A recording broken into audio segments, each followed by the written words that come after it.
How we doing, boys and girls? Good morning. Good morning, good morning, good morning. Welcome in, welcomes. Oh, it's going to be a big day today. Big day today. Massive day today. Humongous day today. Biggest of all biggest days today. We've got some Warcraft Rumble to mess around with in the run-up to Blizzcon later today. Now, BlizzCon is still not for a little while. But either way, big day. Big day, big day, big day. When is the... 9 hours. 9 hours to go for BlizzCon. I will do a shorter stream at my usual sort of time today. And I'll take a break. I'll get some food in me. I'll get, adulting stuff out the way. And then we'll throw the stream up again later for live reactions to BlizzCon stuff. So that's my plan. That's the plan at least. Interestingly, some of you may have already figured this one out. They started launching Rumble a day early. So if you had pre-ordered on iOS or on Android, you may have spotted that you can already download, install, and start playing. There's a huge amount of people that are now playing Rumble. I figured this out yesterday because I got a few people messaging me on Discord, and somebody tweeted it out that hang on, it's a day early. But of course, this was what we suspected might happen with it being on the Play and on the iOS store, that it wasn't 100% under Blizzard's control when it actually gets pushed out to the different countries. So yeah, some people have been lucky enough to get in it, and get playing it, and it's a load of fun. We're going to play through it a bit today. We tend to do something different on a Friday anyway. Friday is the day where, under normal circumstances, we chill and we play something else. Obviously, Rumble is available, so we'll play a little bit of Rumble at least first thing this morning while I get some coffee in me at least. Anyway, but yes, in about 12 hours time, we'll probably know exactly what the new expansion is for World of Warcraft, for sure. I mean, I know the rumour mill is doing rumour things, obviously, but we will know for sure, which will be quite fun. People have been guessing for some time. Today's going to be huge. Going to be off work for the next 6 weeks. Too much vacation rollover from COVID. It's a use it or lose it situation. Wow, you might as well take it then. Might as well take it. No reason not to. No reason not to at all. Let's switch over. Switch over to. We'll just leave it on this one for a minute. I actually want to multitask a touch here. I want to multitask if at all possible. I want to get my auctions sorted and my pet realms sorted as well. So we're going to do a bit of multitasking. Because what's better than playing one video game but playing two, right?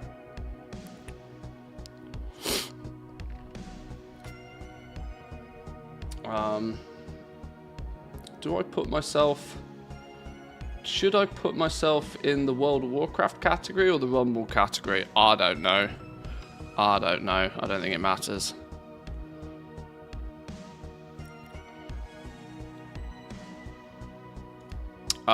You know what, though? I'm not the hugest of fan. I put this World of Warcraft synthwave beats on in the background. It's a bit... It's putting me in a trance. It's the beat's too slow, falling asleep. So I guess I'll apologise and we'll turn that down. Let's have the. Where's it gone? Is it that one? Let's have the Rumble playing in the background. Being hypnotised, yeah, it was a bit like, woo, sending me a bit wobbly. Bit wobbly-saurus. Everything's about to expire soon-ish anyway. Within the next hour, everything's going to exit the auction house anyway.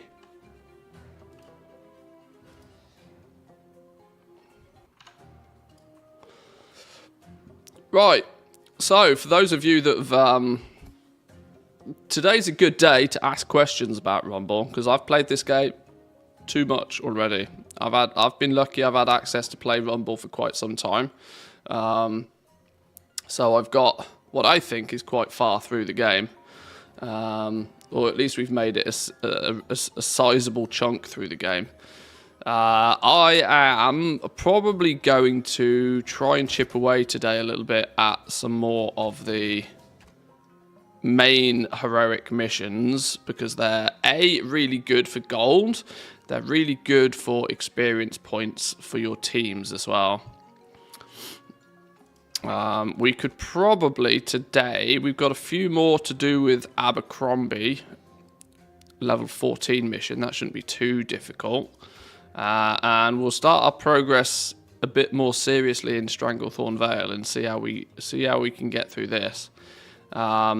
My main team, my main group of minis, we use Ol Murkai. He's one of my favourite leaders. He's one of my favourite. Because I've managed to level him up really quick. But this trait I find really powerful. Marathon of the Murlocs. His ability, right, is March of the Murlocs. So for 5 seconds after deploying him, anytime you spend a gold, you get a free Murloc Tidehunter appearing, which is like, woo, cool, because they throw spears and it's an extra mob and, you know, it's free gold, right? I like the Marathon of the Murlocs. This makes it last 5 seconds longer. This means for full 10 seconds, you can spawn, like, just spam the map full of Murlocs, which is really fun. I have a lot of fun with this. I don't put too much, you know, other synergy with this other than what I try to do, because he costs 4 gold to place him himself. So I wait till I get a full bar of 10 gold. Play him, which is 4 gold. That gives me 6 gold over, which sometimes mean I can drop like a Huntress, and, you know, I can probably get 10 gold worth of tokens back out of it, because your gold does steadily come in, and then I just absolutely flood the map, and it just does silly things. Meaning this team, which is now an average of 17.4 levels, Old Murkai being 20, Huntress 19. The safe pilot tends to say hi to your Murloc army. Yeah, it can. I mean, that is a nice counter for sure. It's a nice counter for sure. This is why in PvP, you have the choice of Tip of the Spear, where the Tidehunters spawn on this dude. By default, they spawn right back at your main tower, which means that, you know, people have a choice to make, right, where they drop them. Do you have any app for PC to play from my iPhone? No. BlueStacks is an Android one. There might be one for an iPhone, but I don't know. I don't know.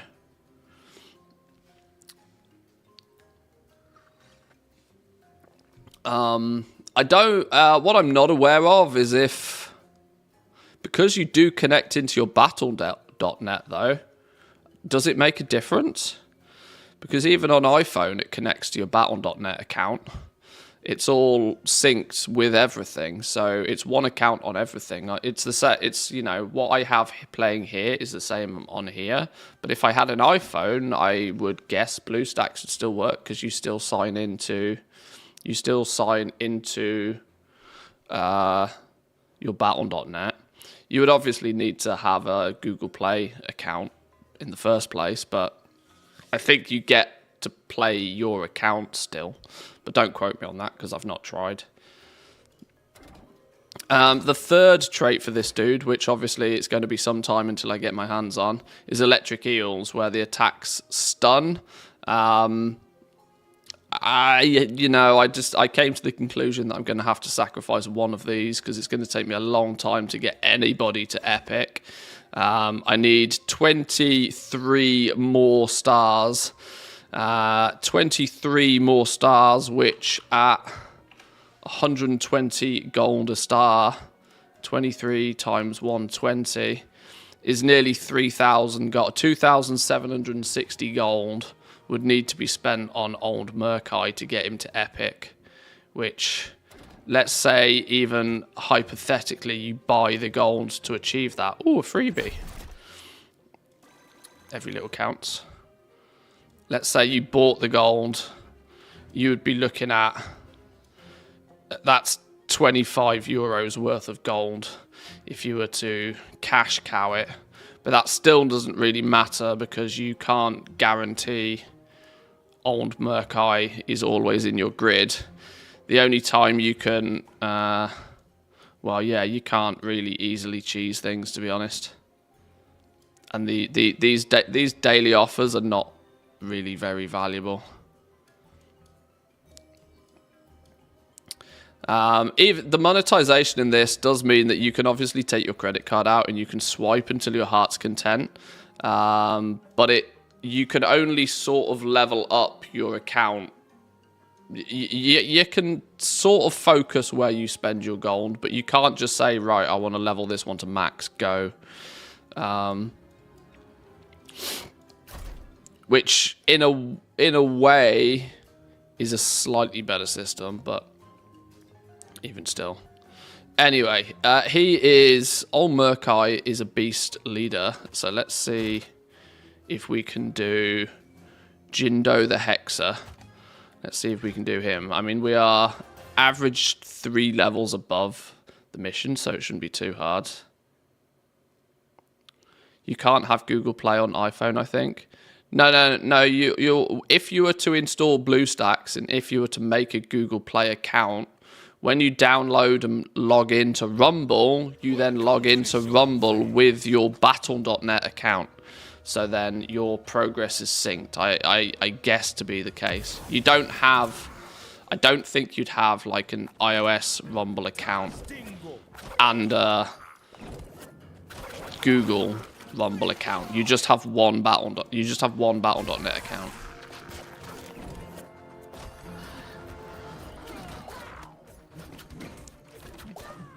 But like I said, don't quote me on that because I haven't tried. Alright, if we can take this out. Go on. Gotcha. Nice. Let's drop you. Oh, I got chickened. I got chickened and now I'm going the wrong way. Are you going to unchicken? Well, too late. Okay, that foiled my plans. Send you out that way.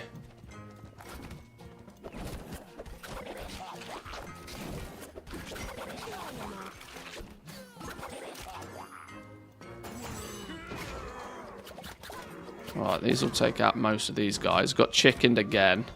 I got to remember that past this line, the first thing past this line is going to get chickened.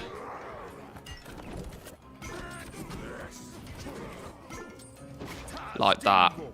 Meaning, I probably need to send in a dummy or something of low value first to get to bait out the chickenage.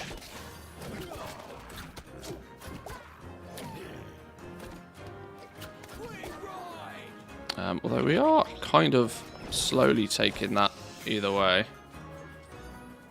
Let's have some more gold.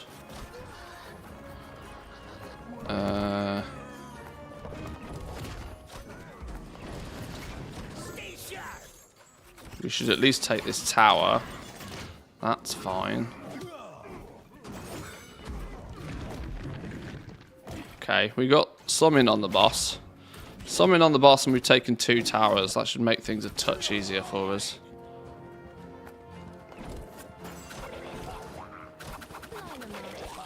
Hopefully some of these murlocs will get ahead of us. Bait out the chickenage. Put you up the front. Be chicken. Chicken the cobalt. Please chicken the cobalt. Oh no, the chickens and it's an AoE effect all the same. Alright, well, we're on the boss now. It's all good. Huntress will do Huntress things until this dude dies now. GG. Woohoo! Nice. You don't need a Google Play account, you just need a Google account, e.g. Gmail. Oh, I mean, that's kind of what I meant. Just a general Google account, yeah.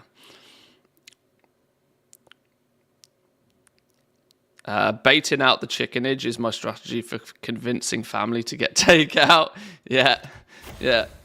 That's what happens on a Friday in my house. Friday's takeout day in my house. Meaning for BlizzCon launch, I might order pizza. Yeah, Friday's takeout day for me. Pizza day. You can use the Quillboar to distract and the Worgen with the 50% talent and just cheese it that way. What talent does my Worgen have? Do I have my Worgen up to speed? I haven't used the Worgen too much. He's uncommon, but I don't think I've talented him.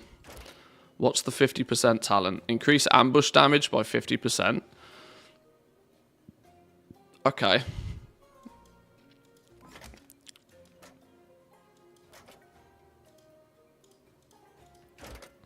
Ambush does double damage when attacking from stealth. Okay, so it's going to double the double damage. Double damage from strength. 6. Okay, yeah, that's pretty strong. That's pretty strong. I've not bought the talent for my Worgen though yet. I'm focusing most of my gold because I'm trying to go as free to play as possible. I'm focusing most of my gold on getting things to uncommon first. I have all of the leaders, I think, at least uncommon now. Oh no. Missing Khan. Khan hasn't had any. Khan needs a couple more stars. But everybody else is at least uncommon. Troops-wise, how many are we missing troops-wise? 1, 2, 3, 4, 5, 6, 7, 8, 9, 10, 11, 12, 13, 14, 15, 16, 17. 17 to go. 17 to go. Until everything's uncommon. Then I will start more so looking at traits for them. Because the traits are 250 gold each. They're not cheap. I'd rather have them leveled up to uncommon first. Although the problem is when you unlock a bunch too, they have rebalanced this slightly. Your grid often, I mean, this is not a great example, but your grid often gets spammed with the traits. They have sort of tweaked to that so that if you do unlock trait slots but don't fill them, your grid doesn't get completely full of them. But I'm running low on gold again now. We went on a bit of a spending spree. We went on a slightly aggressive spending spree with some of our saved up gold, and we got some gold reimbursed to us by Blizzard because there was a few bugs. But what snacks do I need for BlizzCon stream? Anything that is, you need something sweet, you need something salty, and you need something to wash it down with.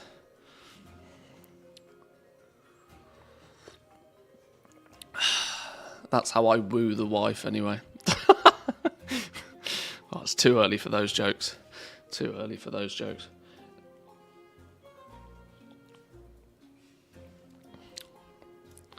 I'm kind of tempted to pick up Sylvanas, you know. Kind of tempted to pick up Sylvanas. But I do kind of want to promote the free-to-play, you know, example. The only thing that this account has bought up to this date is the first Arclight booster. So this is still, what I have is still 99.9% a showcase of what can be done majoritively free to play. I unfortunately cannot say it's 100% free to play, but $20 for a game that I knew I was going to play a lot, $20 for a game that gives me a, what was it, a 20% XP increase and a 50% gold increase permanently. I was like, yeah, sure. Do you know when we get the WoW pet? That's a good question, actually. There's some crossover. Maybe the crossover, maybe the pre-order stuff may not kick in until the game has actually officially launched.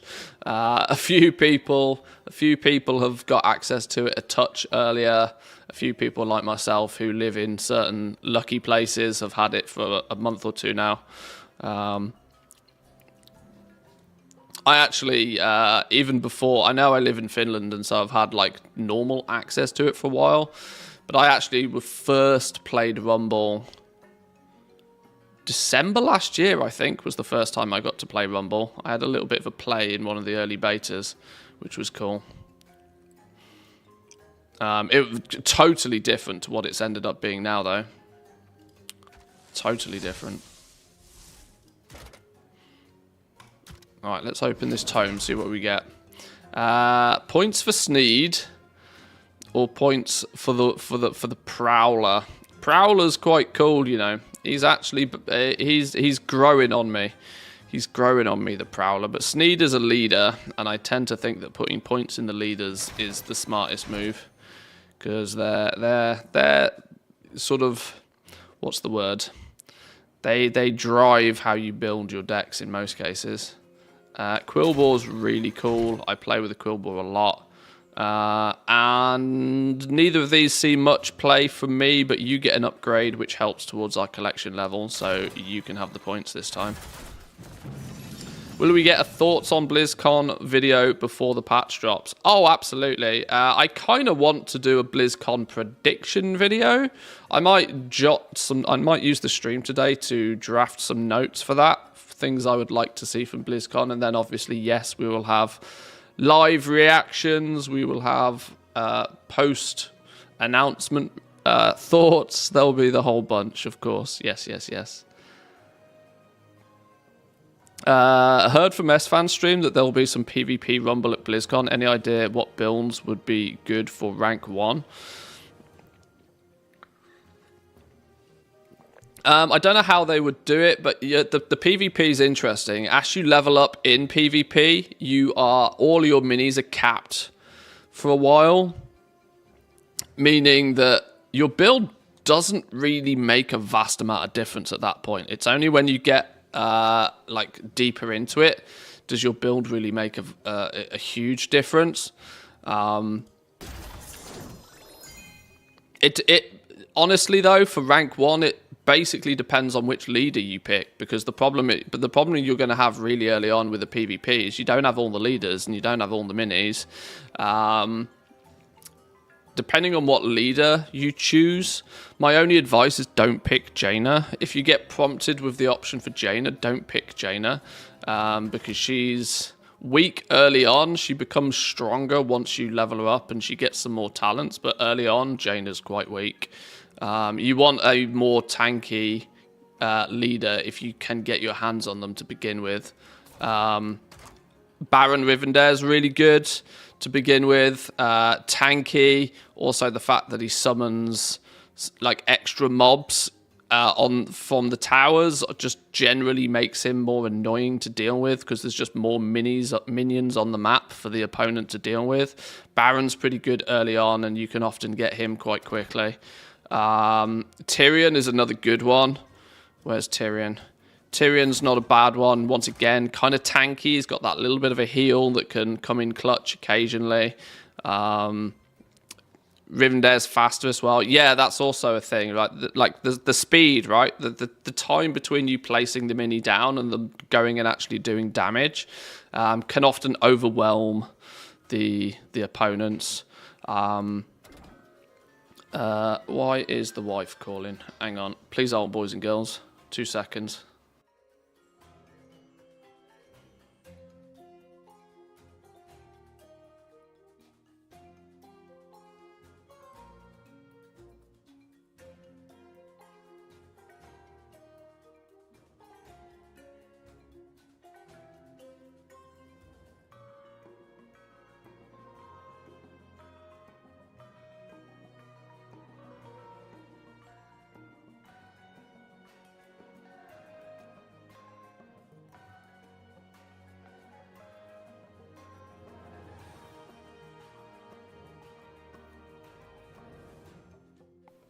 Right, sorry, we're back.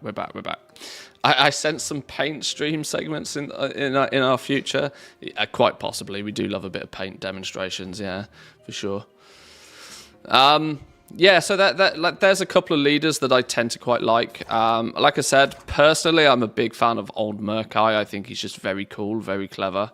But he's not necessarily one that you get straight away early in the game. I think there's only 3 or 4 leaders you get the option of very early in the game. Of course, people are probably going to be presented with Sylvanas, or at least the option to purchase Sylvanas.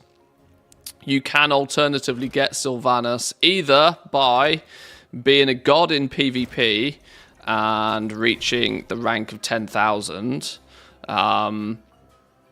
which I am not quite there yet. Level cap increased from 1 to 5. Yes, I know. So here you can see, right, when you are below 1,000 PvP points, all of your minis are capped at level 1. Then from 1,000 to 2,000, the level cap is a maximum of 3. Then once you go above 3,000 PvP points, the level cap is 5. And I think there's a point. What point is it where it fully unlocks and you just go crazy?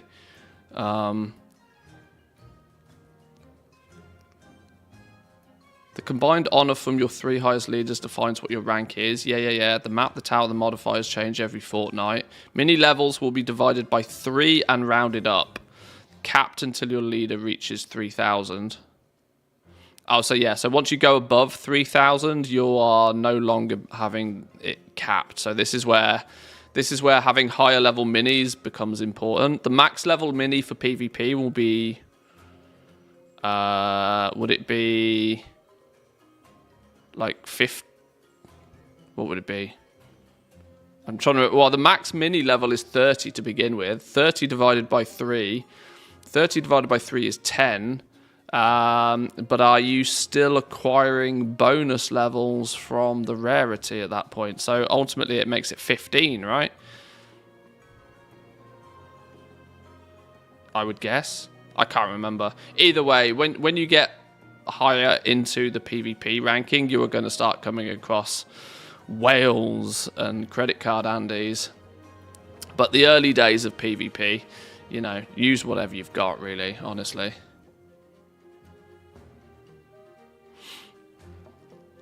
Did you enable virtualization on your PC?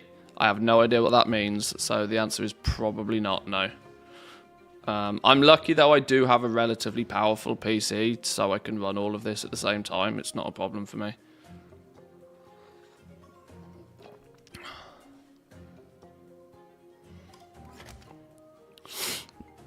At the moment, we have... Maybe it might be worth doing a little video, actually, on the current setup here. So, clean fight, no tricks, no weapons, skill against skill alone. Next modifier is going to be fortifications. Guard towers are the regular single target towers.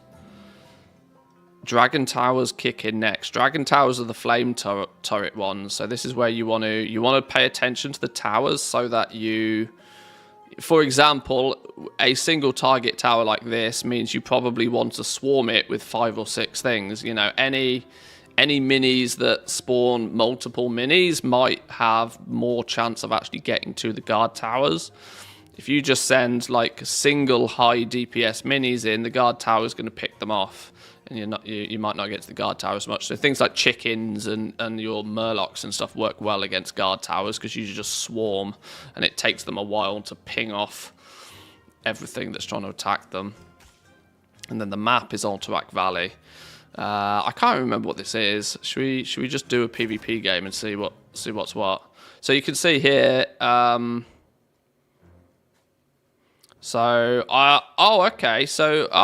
That's what I've just read. The PvP capping is actually based on your individual leader's contribution, not your overall. Is that true?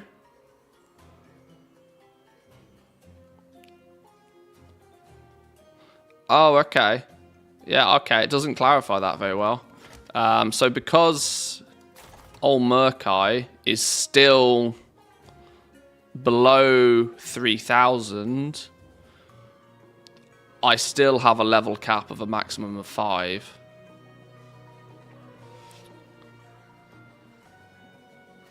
Okay. And and that. So I would then say here, yeah, where I've not done much PvP with them at all. Okay, max level is then 1. The honest answer is I've not really done a huge amount of PvP. I didn't do too much PvP in the beta. Now that the game's actually in the hands of more people, though, I might do a bit more. I mean, there were some leaders that I've never done a single PvP battle on at all with. But let's do a little. Let's dive in and see what goes. Flame towers suck. Yeah, the flame towers are frustrating. My way of dealing with the flame towers is to drop an unbound mini behind them so the flame points away, and then tanks it, pointing the flame away, and hopefully in that same time I take the tower down. Grumpy kitten, okay. Right. Oh, I remember this map. This map's just annoying. Okay, you're going that way. Some bonus gold from the middle will do me nicely. In fact, I think you might try and yoink it. Right, you're sending in hog riders. We can send you in temporarily.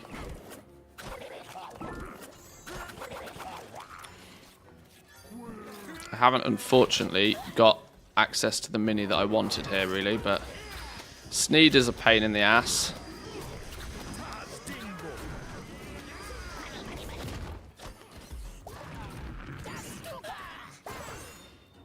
Right, we'll get some damage off here.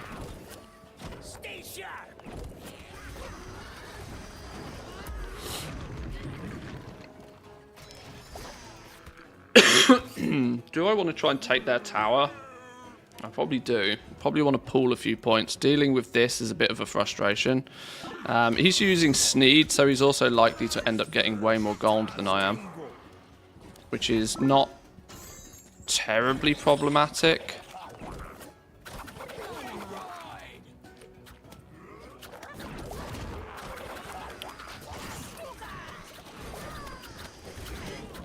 If I can get rid of this ogre without taking too much damage, we should be fine. You can deal with them. Distract your charge. Yep. Oh no, you've got the double charge trait. Oh no, you don't. Okay, this isn't quite going to plan here.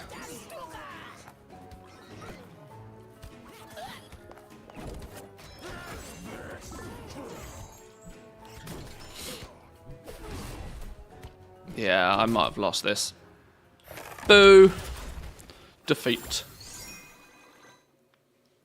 I played really badly from the start there, and not to mention that, but also Sneed is really good at just... He ended up with way more gold than me, so he could place a lot more high-value minis, and then he just swarmed me towards the end, kept chipping away. My main setup with this dude is actually very PvE focused. Should we try Rivendare, see what... Just to showcase a Rivendare game.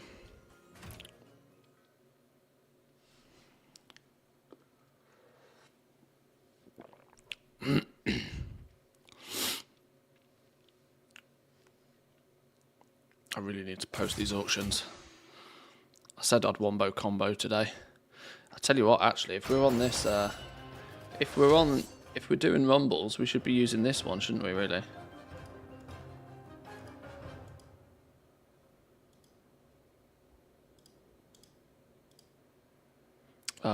Yeah, there we go. It's thinking about it. There we go.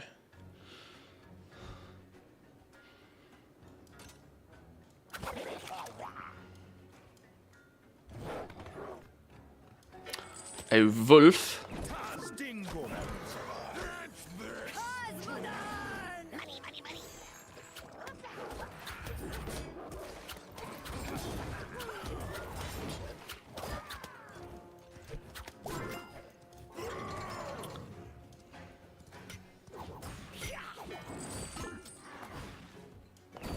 They can deal with him.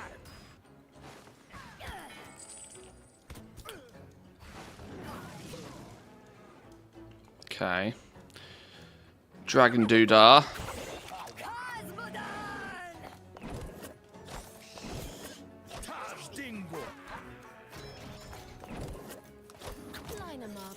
I don't have a huge amount that can directly deal with the range. This is the problem. I need to let him get into range and then attack me this way. There we go. See you later. And then we'll stab him, stun him, and he's done.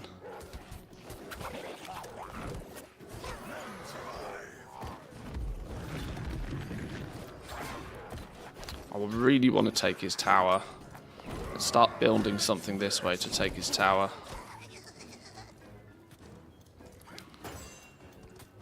Because if you on this map, if you take the opponent's tower, it's GG.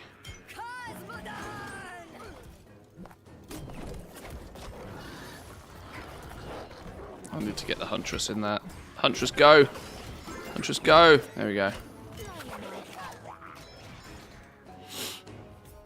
Rumble worth a look. I mean, it's free. Why not? At the end of the day, it's free. Why not?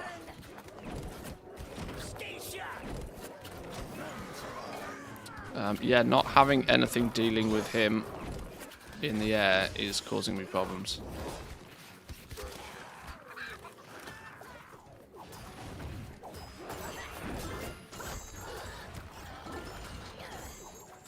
Ah, chickens. Chickens are annoying to deal with.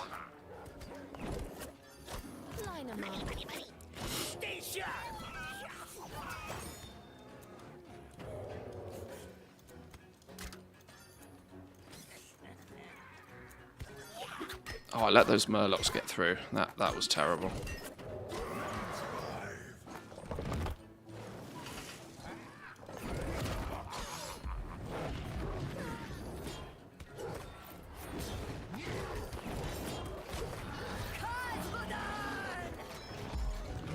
Kill it.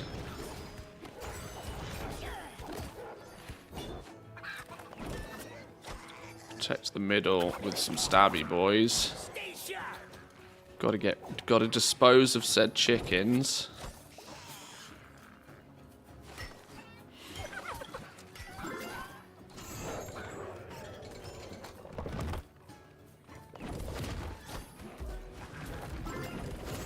Harpies will clean this lot up. Harpy's got this.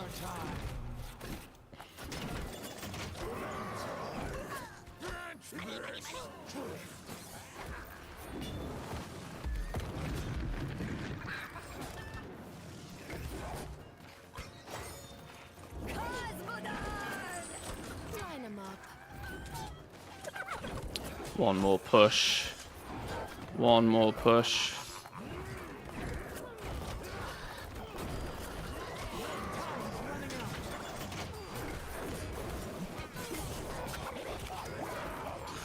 Not very clean, this one. Not very clean.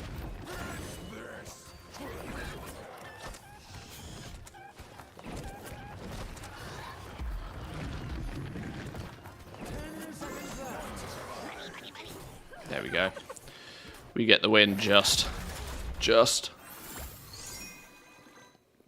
Not very clean at all.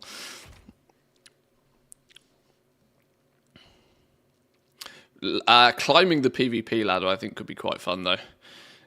That's where you're going to really have to sort of, like, figure out exactly what minis work well against, like, on the map.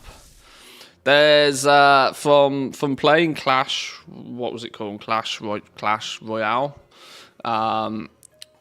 When that game first came out for a while, it was very, there was, like, meta decks very quickly. Decks that just sort of, like, you know, ones that were super low cost and you just spam loads of things on the map, or ones that like are very spell heavy and you just directly attack there's usually sort of people figure out all of this stuff pretty quickly, to be honest.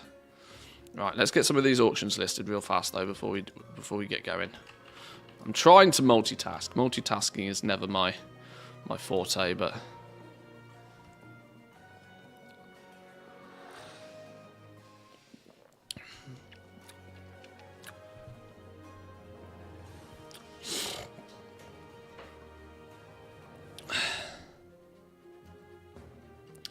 Why does Twitch say 0 viewers? Have we effed? Are we effed? Or is... No. We're good. We're good.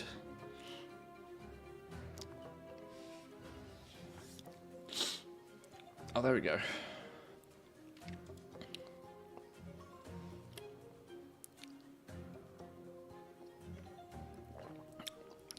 I was thinking of making like a hot list of things I would like to see. Maybe not necessarily from Blizzcon, but from the new expansion. I don't think we will really get any indication.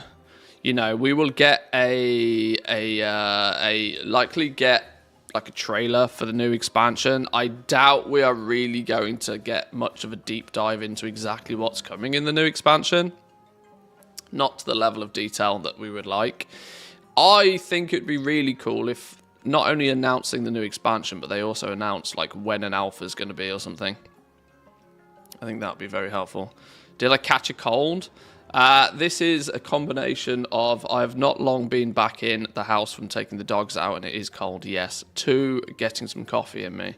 This is just unfortunately how I sound in the morning.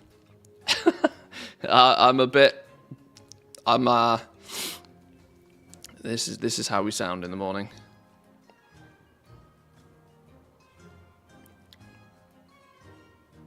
But I want to make a little short list of things I'd like to see. One of them, I think it is time to make Gathering baseline. I'm going to be pushing for Gathering to go baseline again.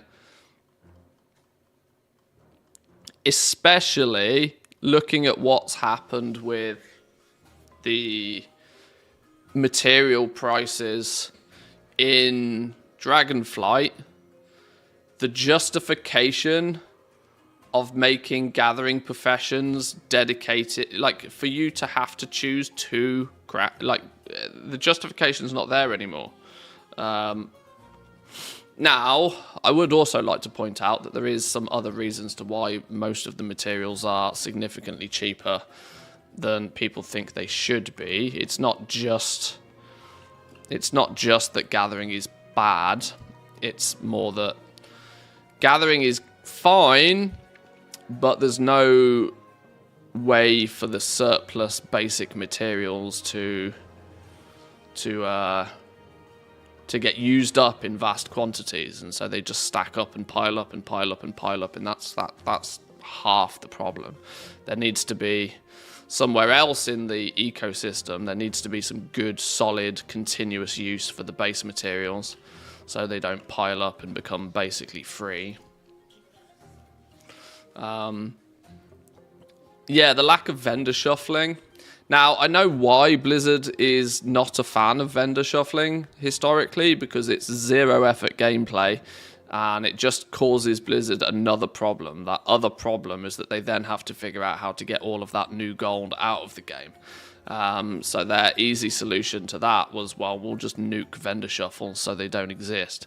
But the flip side of that, the knock-on effect of nuking all of the vendor shuffles, is that the baseline materials stack up, and then you've got two professions, e.g. herbalism and mining, that very quickly become basically useless to people. And to tell people that they need to pick those up as like one of their two professions is less valuable. Make them baseline. Make every, you know, like cooking, like fishing. You shouldn't have to walk past a herb and not be able to pick it up.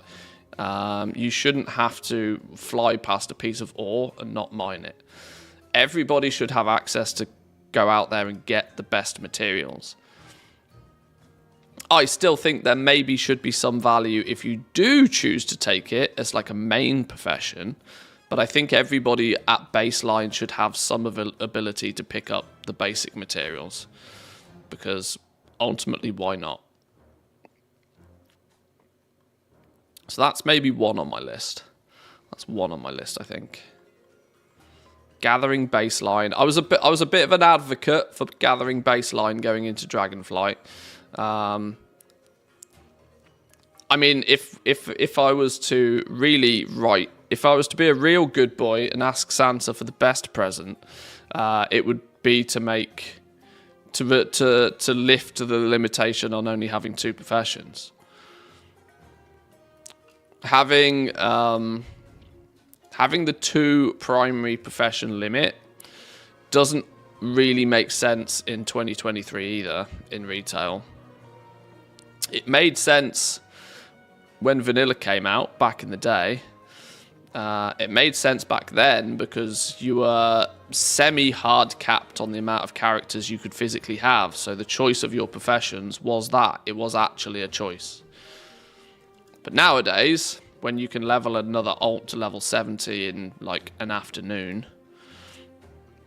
it's not actually a problem to have a few characters. All it is a slight inconvenience and then a bit of an annoyance, which I don't think really benefits anybody. When's BlizzCon EU time? Easiest way to keep track for your local area is to look on your Battle.net dashboard. So 8 hours 25 minutes. Account wide reputations, yeah. I would also. I would like to see them move aggressively towards account-wide stuff. It's been kind of in the works for a while now. You know, we've started to see more and more things slowly but surely becoming account-wide. It's one of those things that they would choose to... It's a big implementation that needs an expansion launch to do it. Ultimately meaning that you don't get more, you know, you might get one opportunity every 2 years to do it. If they don't go fully account-wide with... I mean, let's not forget that reputations being account-wide is only the first step, really. In retail, like I said, the thing is that you can level characters so fast that it is not much effort realistically to have 4, 5, 6, 7 characters leveled up, and people do like to play retail that way. They like to play multiple different classes and multiple different specs, but to then have to do specific things multiple times on all of them is unnecessary, I think. Really unnecessary. How to level that fast? I mean, you can get a level 70 character within like 5 or 6 hours of play, without doing anything too special. The 1 to 60 experience is about 1 to 60 is probably a few hours, not much more than that nowadays. Especially if you're doing it at any time where there's like some sort of bonus event for for like experience or something on it. It's really not. It really doesn't take that long.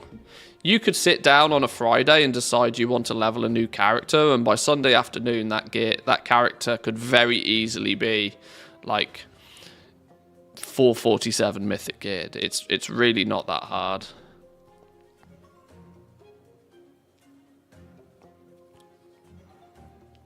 And when it's so quick and easy to level up other characters nowadays, making you do the same thing on multiple different characters because, you know,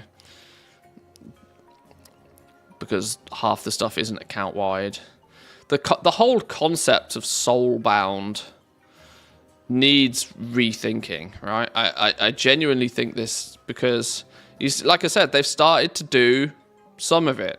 Look, Dragon Isle's artifacts, Centaur hunting trophies, Sacred Tuskar totems, Titan relics. These, once you have maxed out, but only once you have maxed out the reputation on the character, do they go account bound. Which is kind of, you know, most of the way there. If a character has the ability to use that and they still need progress with that themselves, then when you pick it up, it's soulbound and you need to use it. But I do think they need to reconsider just how soulbound is utilized.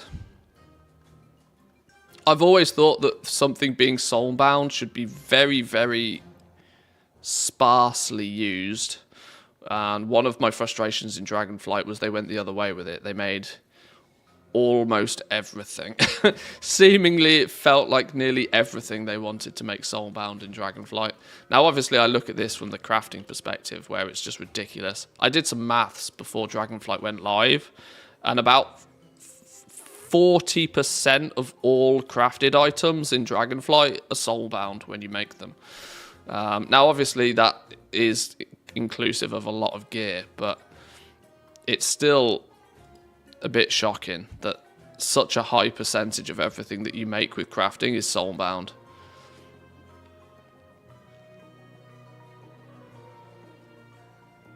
I understand having one or two things be soulbound as to be like a attraction for you to take that, you know, profession.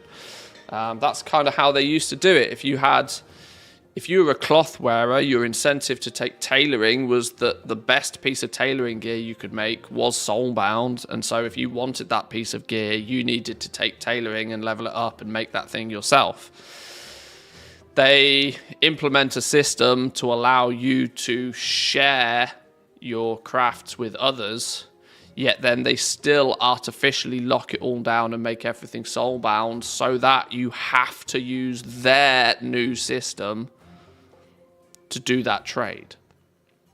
So it's like they went one step forward in trying to allow people to, you know, share stuff more, craft things for other people, be specialists. But then they went two steps back by locking it down and saying, oh yeah, by the way, you have to use the crafting order system to do this now. It's a concept that I like to call the Blizzard butt. They will provide you with something that at face value looks good, but then they'll go, but you must do X, Y, and Z. Like Pathfinder's a great example of this. You can fly using your 500 mounts you've been collecting over the years, but you must do all of this stuff first. There's always a but with Blizzard games, or with World of Warcraft specifically.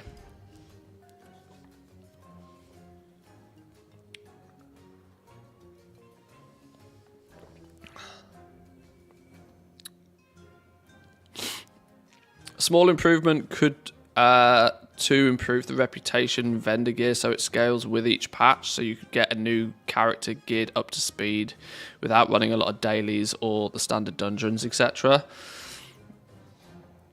Well, I mean, that they absolutely smashed that out of the park in Shadowlands. I don't know why they gutted that system. They developed the Crafter's Mark system in Shadowlands to do just that. It meant every patch, crafters had a new Crafter's Mark to chase after, so that they were the ones responsible for making the catch-up gear for everybody. And look how well that was received. Nobody had any complaints about that. Nobody had any complaints about the Crafter's Mark system at all. You had different professions could use different materials to make the different crafters' marks. There was a little bit of optimization you could do. There was some weird period, for example, where you would have alchemy on all of your crafters, because for some ungodly reason, alchemists could make the crafters' marks the cheapest, and you could squeeze some margin out there. They fixed that problem. This is the crazy thing. They find a solution to something, and then they go, yeah, we're not going to use that anymore. I don't know a single person that had any issues with the Crafter's Mark system. Then towards the end of the expansion, they implemented the embellishments onto the Crafter's Mark gear. The only problem was back then is they didn't have the system in place to allow you to pick and choose easily what you wanted on them. So crafters felt that they had to make 25 variations of every item, which was less fun. But then we got excited because we were like, oh, there's going to be a custom order system. So you'll then be able to custom order exactly what it is you want. And then they took out the ability for crafters to make the catch-up gear for everybody. And it was like, oh, now we just have to farm rifts and we have to farm the Dream Surge for a patch-wide currency that is still soulbound. Like, they went backwards. Like I said, they get something right, they find something that works, and then they went backwards for some reason. Why is all my resilient leather selling so well? I mean, I don't mind, but it's odd.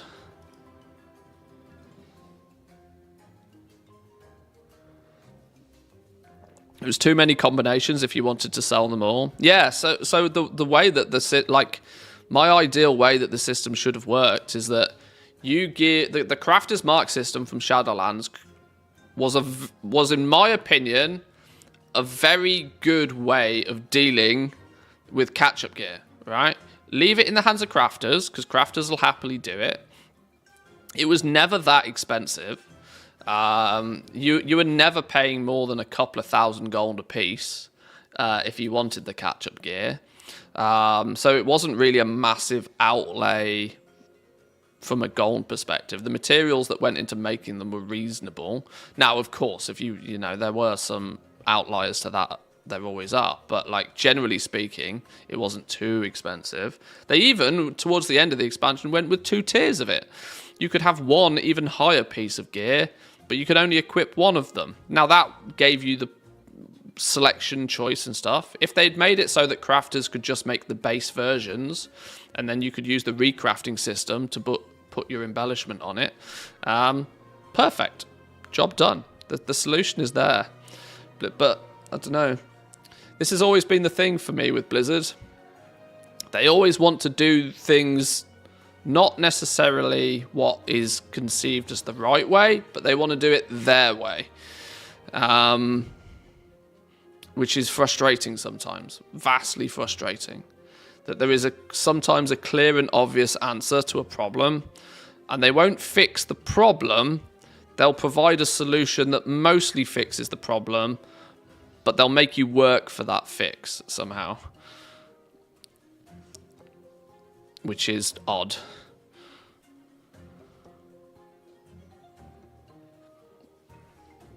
You should work for the systems and design team. You seem to have consistently great ideas that would make the game better. I don't, though. This is the point. I don't, though. I can. It's 7 times easier to sit here and say how they could adjust things based upon what somebody's already do. I don't have that creative spark to think of it in the first place.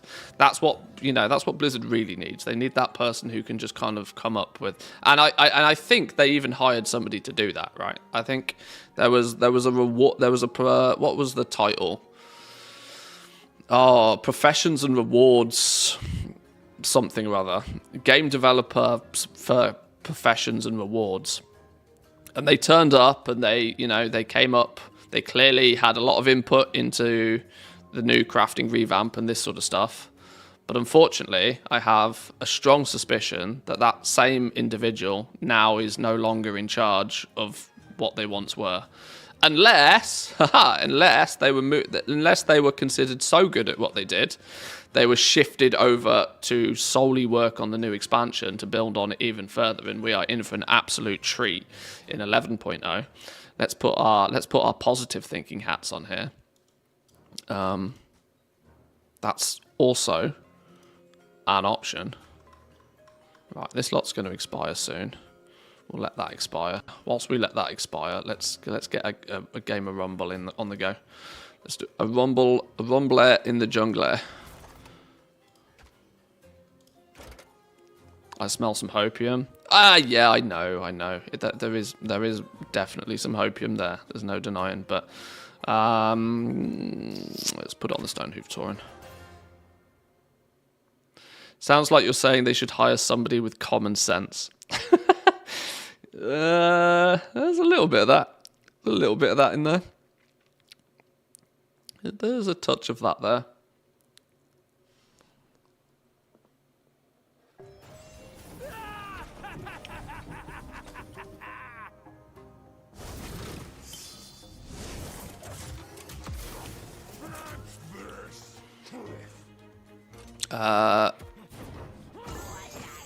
What flipping deck did I choose to use?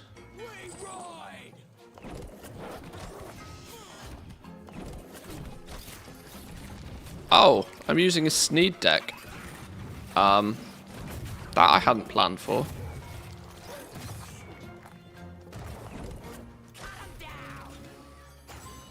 That was not my plan. I mean, I will take it, but that was not my plan.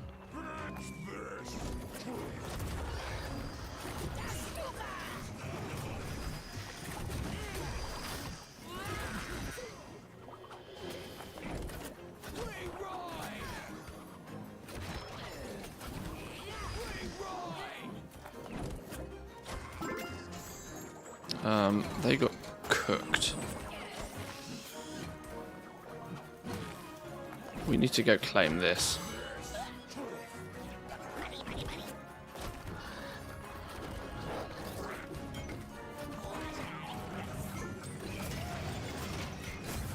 Quests are never meant to be so difficult that they should present much of a challenge. But when you stroll into it using a deck you didn't expect to use, sometimes these things happen.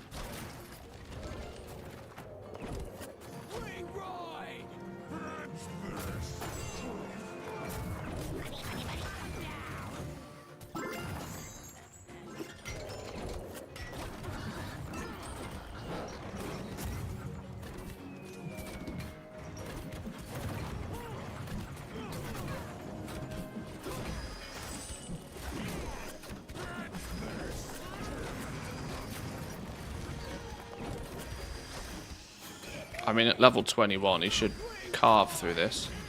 I literally nearly two shots the tower. That's quite funny.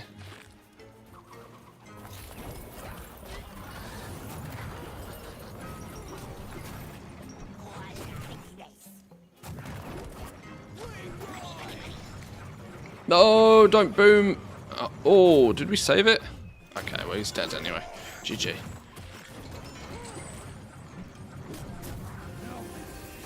I think there's a fundamental disagreement between what players want from the profession systems and what the design team wants from it. Now, I don't totally disagree with you, but at the same time, when you're creating an entertainment product, now, when you're making an entertainment product, sometimes, whilst this is not always something that you want to do every time, sometimes the smart thing to do is to listen to the people that play that side of the game and implement some of their suggestions. You know, I'm not saying you necessarily need to take a suggestion word for word verbatim and implement it, because you know the systems designers, the developers for the game, they are, you know, they're there for a reason, right? They're smart people, but at the very same time, when there's seemingly such a, you know, it's like a tug of war sometimes. I see this from a lot. The problem is, there's a lot of the information out there is just trash. This is the issue.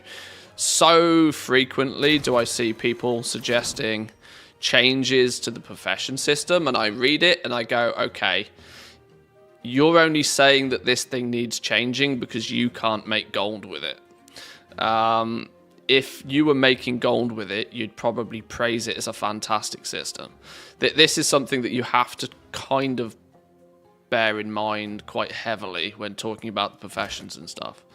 Is that, are you advocating for change because it benefits you, or are you advocating for change because it would make the overall system for everybody better? That's two very different things a lot of the time. Hang on, let me switch this. I didn't want to play with a Sneed deck. I wanted my... So, yeah. This is why I understand why they don't often take everybody's opinion to heart, but...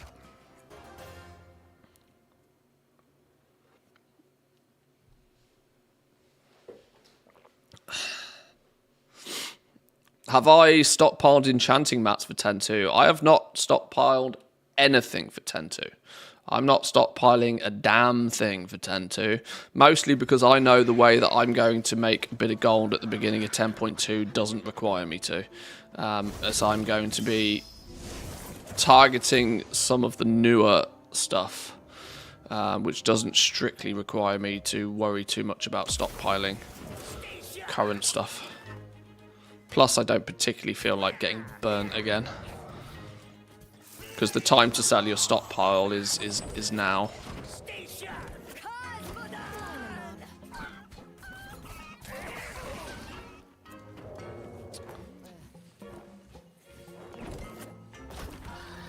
I'm not going to need enough materials to have much of a worry about paying regular day rates for stuff.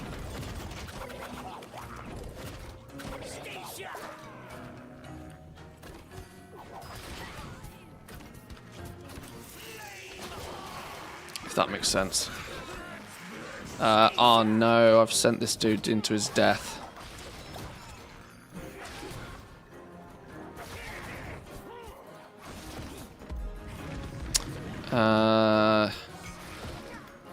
This flame dude is also frustrating to deal with a lot of the time.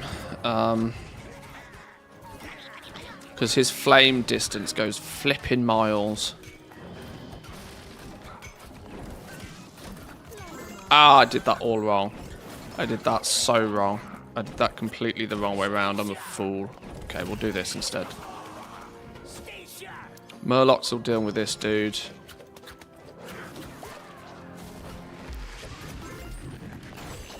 Chickens are going to come out soon, meaning... Oh, okay, Huntress has got this. If the Huntress is there, there's nothing that can be put down that's going to stop.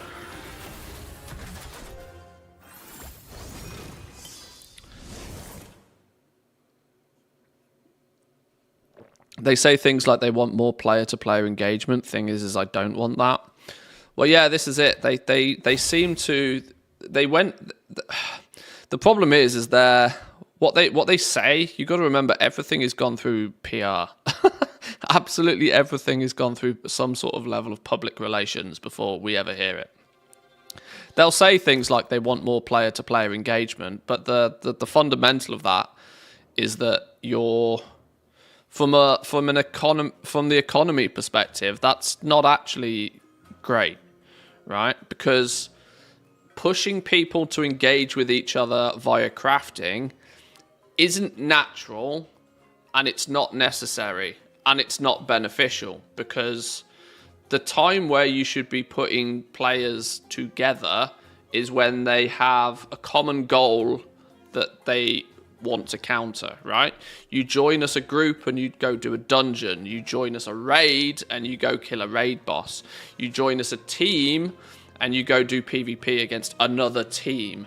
Crafting doesn't facilitate that, because it's a one-on-one and you're both on opposite sides. You've got somebody selling something that somebody wants and somebody buying something that somebody can craft. It's a business transaction, right? It's an exchange. It's a deal that's being had. That isn't necessarily something that needs or is going to... That's not a level of engagement that is generally overall beneficial. So if they want I understand wanting player-to-player engagement, but they should focus on doing it in a way that is actually fun and beneficial. This is why making people spam in trade chat and then having to play customer service is, for a lot of people who want to do the crafting, the last thing that they would ever want to do in a video game. I personally, this is not so much bias, because I've heard this from many other people as well.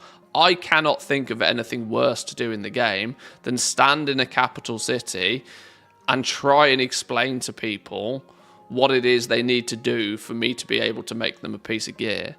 That level of customer service, like, sure, it's a novelty for the first 3 times you do it, but it gets repetitive very quickly. Hence why players like me like to level their professions and like to craft things and like to put them somewhere where people can buy them if they want them.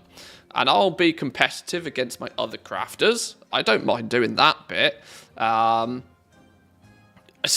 it's like, if they want that player engagement, if they want players to connect with each other, a one-on-one business transaction is not the way to do it. That just, I don't know, like, to me that makes perfect logical sense, but it's an easy thing to say for, like, positive vibes from, you know, in an interview or something. Oh yeah, the reason we made the crafting order system is we want better player engagement. It's, yeah, but is it needed here? Probably not.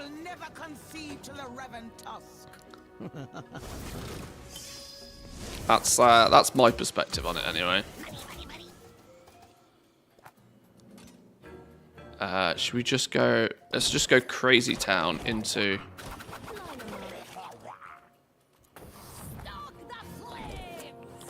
Crazy Town into here and hope that nothing too heavy comes our way before we get there.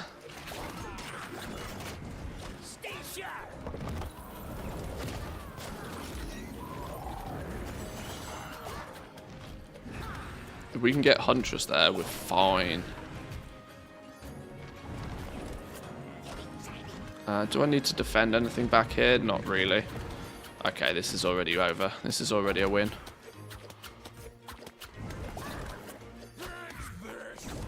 Because we can do this and then we still win. Oh no, that was a good placement of that. Okay. Well, he can run in here along with you. And by the time that happens, we can drop this down. We're taking damage, but I don't think at this point it matters. No, it doesn't matter.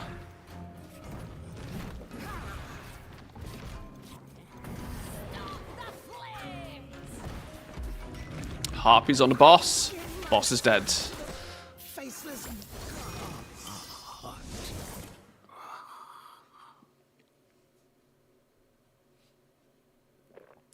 Player engagement. When I check if there are any crafting orders I can make, possibly click a couple of buttons and make a few grand. While the customer is probably disappointed because I don't get the system either. Yeah, it was very clear that there was some distinct choices made at some point by Blizzard to do things to facilitate more people using a new system, which were overall at the cost of the player experience, which is what I hate to see game developers do. Like, I don't know what it is, and I don't know where it comes from, and I don't know what level it is in Blizzard where this comes from, but the ultimate question should always be, is this fun, and are we adding this to the game to provide more enjoyment for the player? And if the answer to that is ever no, then it should not go in the game. When the kiss curse effect, when the curse is bigger than the kiss, you shouldn't be adding it to the game.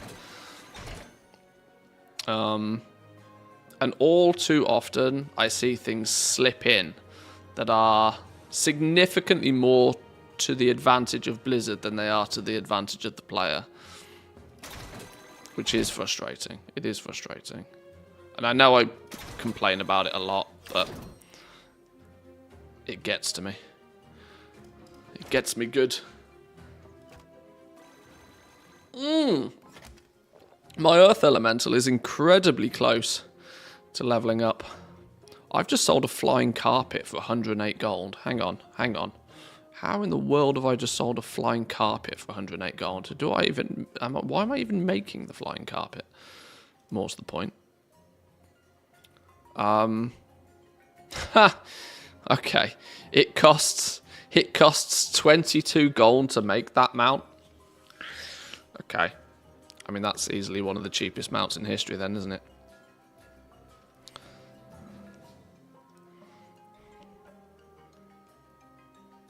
Green dye. Oh, it's because it's like...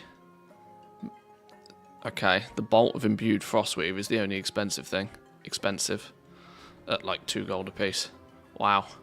Somebody got an entire mount for like 1/5 of the value of a dragon riding world quest. Oh dear. Oh dear, oh dear. I mean, fair play to them, I suppose. Right, epic quest. This one might be a touch more difficult. And our earthy boy is going to get a level up if we complete it. Although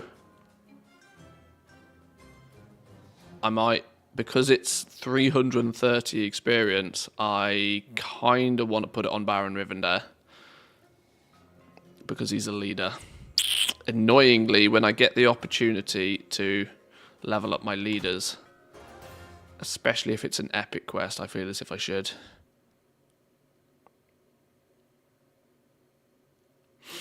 Design of the crafting orders doesn't match how services are provided in reality, nor is it presented in a way that's particularly fun. I wouldn't mind the crafting orders if the whole new crafting system wasn't so convoluted. Well, the added complexity is what the added complexity in the professions is what justifies the crafting order system in the first place. If everything we made was very deterministic and had no real variety in it, if we create press helm and it makes the same helm every single time, then the auction house works perfectly fine for that. Somebody presses the craft button, they put the helm on the auction house, and people can buy it. Simple system, right? It was only because they started making like a wide variety. Instead of you press the crafting button on the helm, and depending on what options you chose before, there could be 30 different variations of that helm. Does it have strength? Does it have like this secondary stat? Does it have another secondary stat? Does it have this embellishment on? Is it this item level or is it this item level? All these variables are what justify there being like a custom order system in the first place. But the custom order system should be an optional additional. Like, you know, people should be able to still press the craft button, make a generic version of that piece of gear and sell the generic version of gear. Because it's those generic sales that are going to provide that steady flow of reason for the crafters and to still play with the professions, right?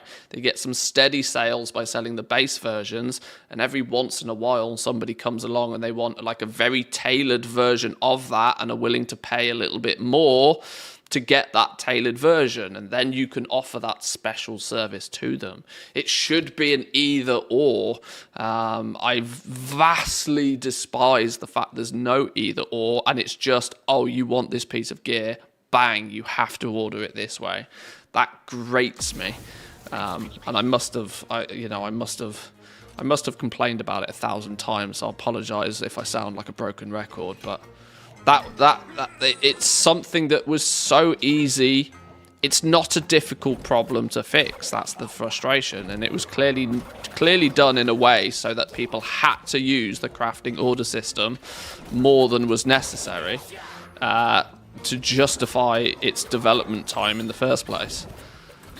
So somebody at Blizzard or Activision was like, okay, well, you've got to make sure if you're spending this much time or effort building this system, you absolutely have to make sure that somebody uses it. And the only way to guarantee people use it all day long was to make everything bind on pickup and make it so there's no other choice.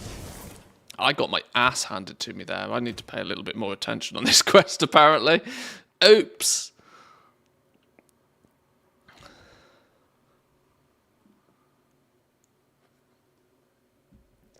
Oops. Is it an illusion, or is your map view wider than a normal mobile view? Yes. Yes, it is.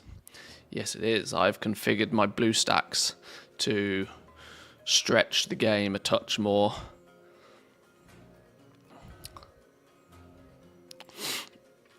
Are you going to make more Rumble videos? Oh, probably, yeah. Probably, yeah. I realistically should be making Rumble videos right here, right now. The resolution that I'm currently using is the same resolution as a Galaxy Fold. So you can't go silly. You still have to keep the game portrait, but it doesn't have to be so portrait. So you can go into BlueStacks and you can change the resolution that it simulates. And I just googled what the resolution of the Galaxy Fold is, because I assumed that Blizzard would probably make it so that the game works at that slightly stretched. And I suspect if you play on like an iPad or something where the aspect ratio is not so portrait, you can get a little bit of extra width, which is helpful. You got to be... I think they'll probably be... If I tried to make it 1920 by 1080, like fully landscape, I think it would probably just break. But hang on. Don't make the same mistake again. Let's...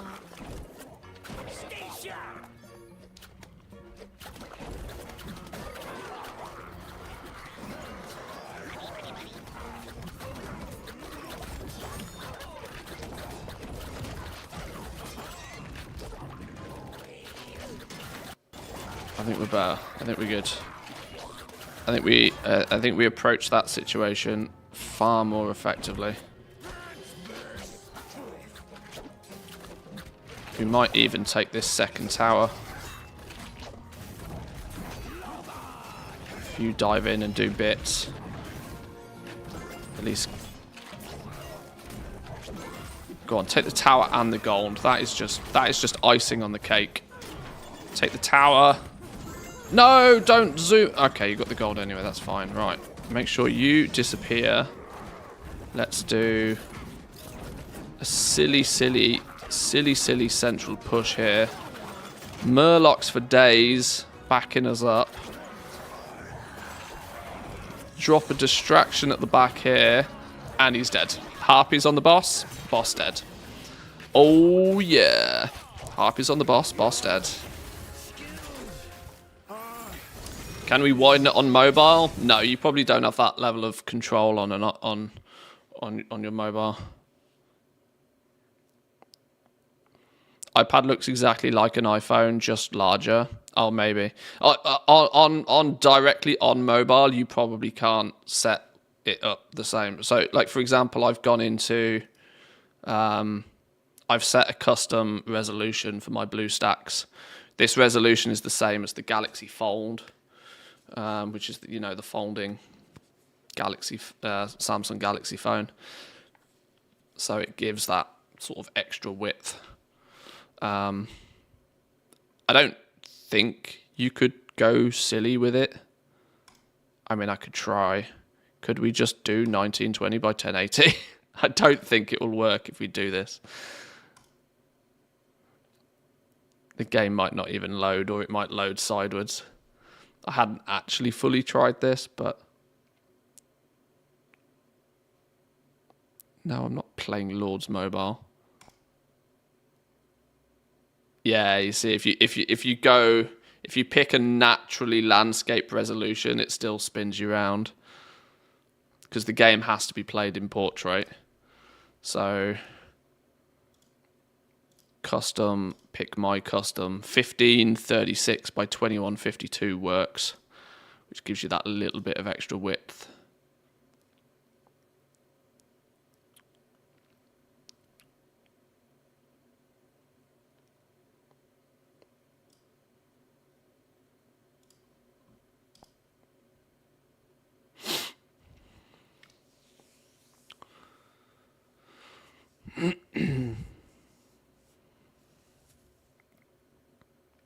And without it doing like black bars or anything.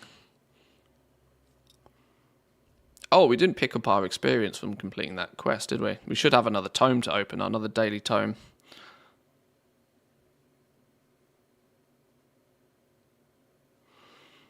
It'll be crazy when I tell my friends next month, oh, I don't pay for mobile games except the initial Arclight boost, but I did buy a Samsung Fold. Yeah, that's it. I might have spent 1,500 euros on a phone instead, yeah. Right, we should get some points for Rivendell here from the quest. We should also get our big boy tome for the day. You get a level up.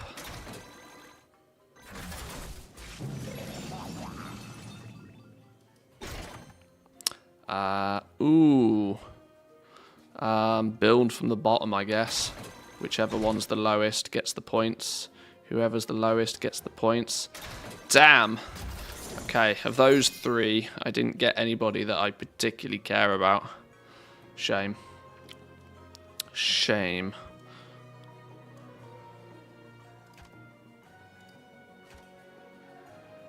We've got you selected. Let's try... What do we still need here? We need a Blackrock, a Horde, and a undead leader. Let's use Baron Rivendare because he's fun. And let's try and take this dude down. Baron Rivendare.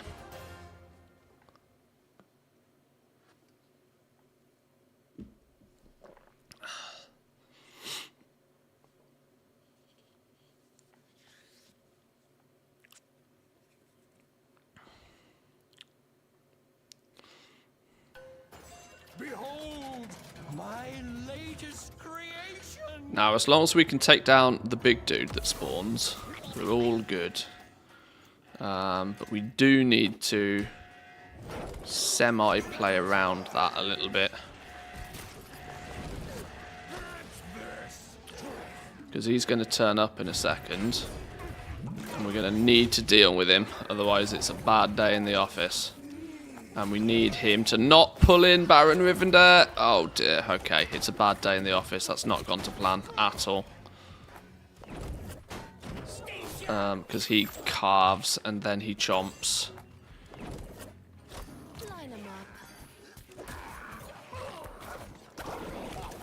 Okay, this might work better. This might work slightly better. Oh no, he absolutely carved my... Okay, we killed him. We killed him. If we kill him, we're good. If we can kill him, we're good. Because we've got up until this red line again before he comes back. So we can mount an attack now.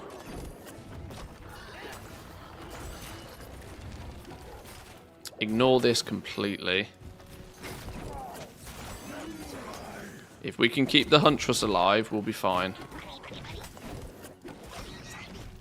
Yeah, he's dead. We got this.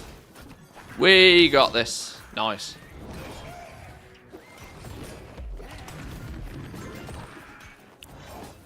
Down he goes. What was the custom resolution? I used... let me type it out. 1536 by 2152. Gives you a little bit extra width to see with.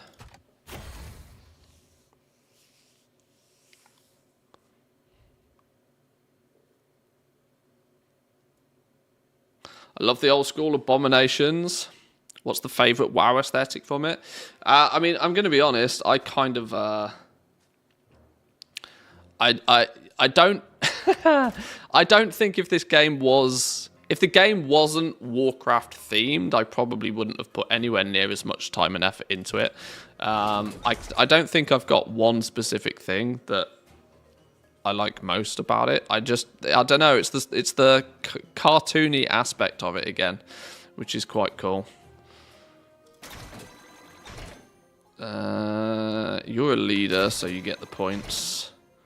You don't particularly need to be leveled up because you have the you just steal somebody anyway. But you're a spell. Okay, now I need a horde leader. Let's switch over to a horde team.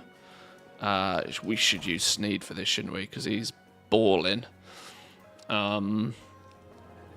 Mostly the similar build here, other than we've got the siege, and we've got, it's not called Hog Rider, is it? What's it called? Warsong Raider. Damaging a tower reduces its damage dealt by 50% for 3 seconds.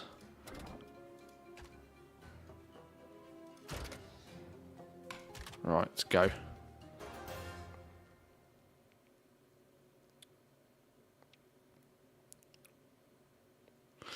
It's my first experience with Rumble, and indeed it is quite funny. Let's see about the grind. After all, it is Blizzard.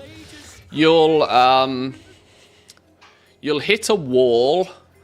There's a wall. If you're going free to play, there's a wall once you get about 60 sigils.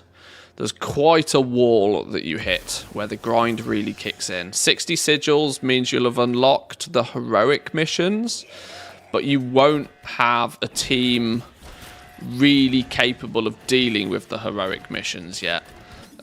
So you'll be reliant pretty heavily on... Well, what you'll find is that your gold will dry up really fast at that point. Once your team gets a little bit stronger and you can start doing the heroic missions, you can actually generate a fair amount of gold again to either upgrade the minis that you want or to... I forgot to deal with this dude. This is a problem. Hang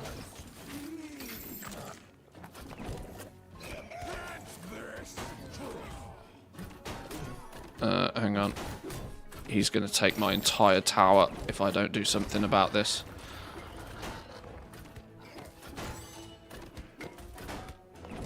Quickly now, quickly now. Harpies do harpy things. Okay, right, we're good temporarily. You go in there, you'll stun lock and kill this thing before it gets too far. And then we'll send our own one in, because lol. Harpies do harpy things. Stun the wolf. We need to get another... Okay, we might... This is good. Boop! Poison. Boop! One more shot. Oh, God, you are kidding me. Right, take out these dudes. You in there. You in there. Job done. Hello there. Addressy, how we doing? Welcome in. Welcome, welcome. There's a volume control up here. There's a volume control up here on the menu.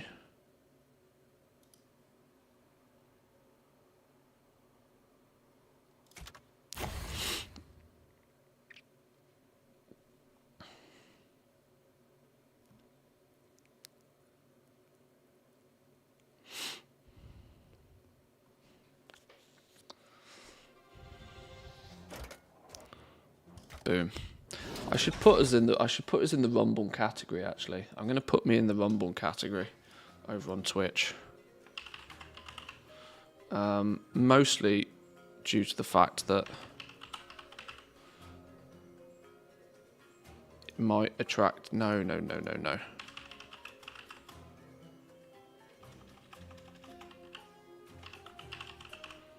It might attract some new people. More so than being in the WoW category.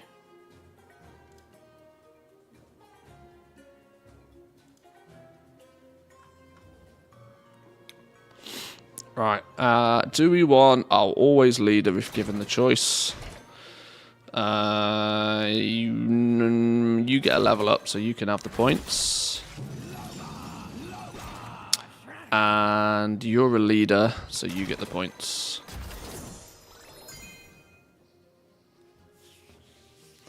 I need one more. I need a Blackrock. Which Blackrock leader should we use to try and defeat this fella?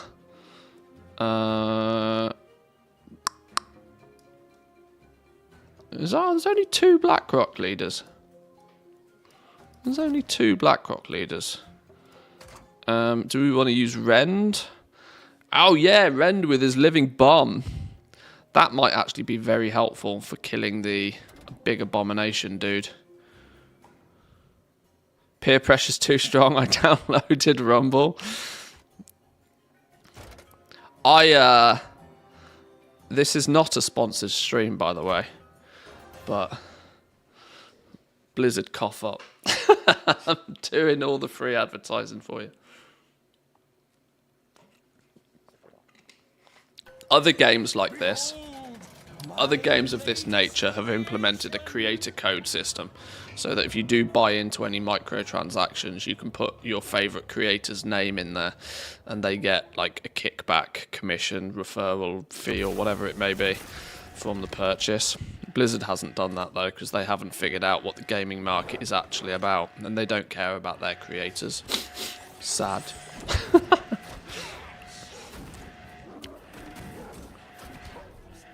Right, we need to deal with what's coming this way.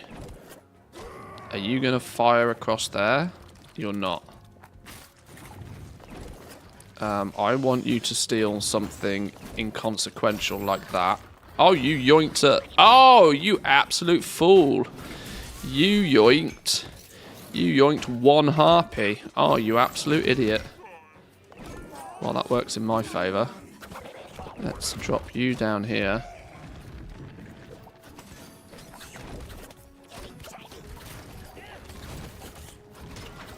Right, Stand strong, Golem. My stone Golem, dude. Stony boy. Living Bomb. Oh, Living Bomb doesn't do much on bosses, apparently.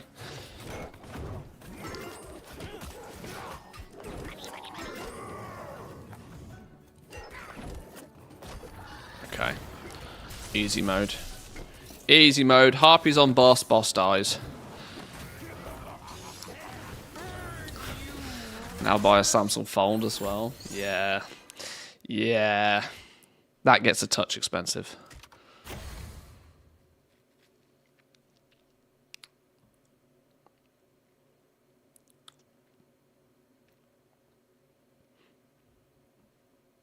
I said a Hydril Expedition bag.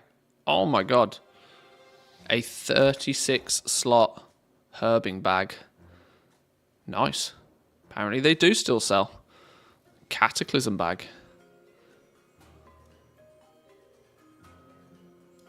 Boom. We get Black Rock. We get 300 gold from this. And because we've completed this entire map on Heroic, we also get a rare upgrade token as well. Happy. In the bag you go. How many of those have I got? I've got 8 of those now, which is fine. There, that's going to last me some time. And 300 gold, much needed. Now, I do kind of want to give this to the Flame Walker. Is that his name? I think it's the Flame Walker. But at the same time, your TSM sales have slightly burnt into my TV screen. Sorry. Shouldn't have bought such a fancy OLED then, should you? It's your own fault. Shocking. Let's give it to the leader. Leaders get points. Leaders get points. Leaders get points. Boom. That's Duskwood finished. Finito. So that's Elwyn Forest done on Heroic, completed. Westfall completed. And Duskwood. We've completed our 3rd zone on Heroic. It was a deal with my Samsung phone. Right. Nice. Hero of Duskwood. Oh! I didn't know this was a thing. So when you complete a zone on Heroic, they then are going to throw a microtransaction at you. Of course they are. Of course they are. Mythic value, 500 Arclight Dust, 3,500. The only thing that's of real value to me here is the gold. 3,500 gold for 15 euros. 15 euros normally would not get you anywhere near 3,500 gold. So dare I actually say it? Dare I mutter the words? The value of this compared to buying your gold normally is not bad. Is not bad, but I have committed to going free to play on this account, so. Mega Leader Tome. What does a Mega Leader Tome consist of?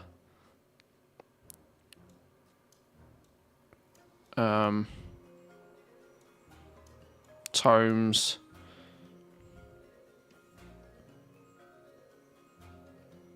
Major, Mega, and Mythic tomes provide 3, 5, and 11. So it's a Mega tome, so you'll get 5 pages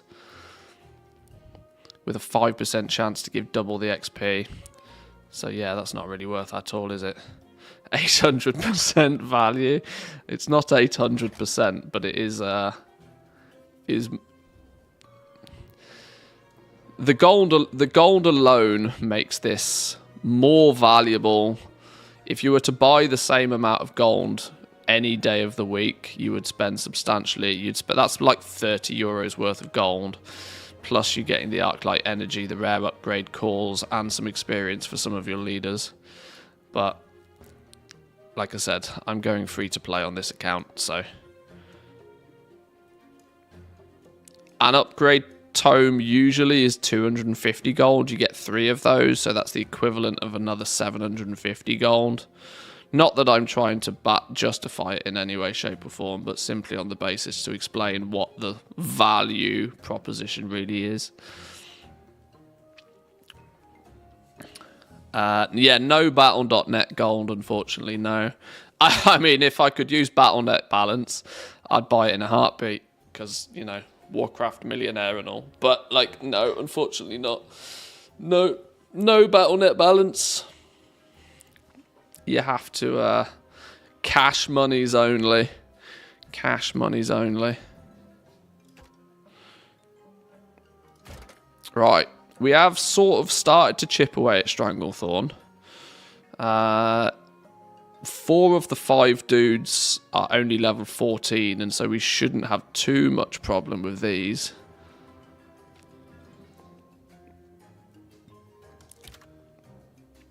Let's give it a go. Let's give it a go.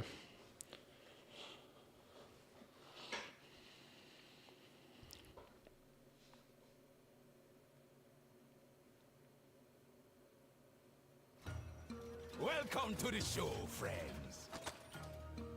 Oh, no. Where'd it go? Where'd it go? Where'd it go? Give it me back. What did I do with it? Hello? Hang on. I've lost it. Where's my window gone? Oh, please don't tell me it's pinged the BlueStacks all the way over to the... Hang on. I've broken it. Where's my BlueStacks window gone?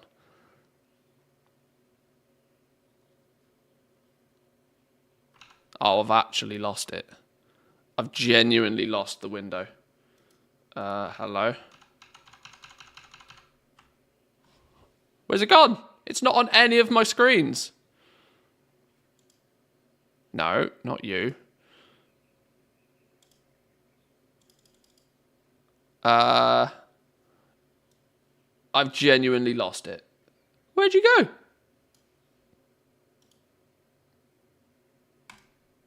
Right, we'll just load it again. Close. Where did it go? You watch, it'll open it up. Okay. Great skill. Mad skills. Please pop up about here. It needs to turn up here.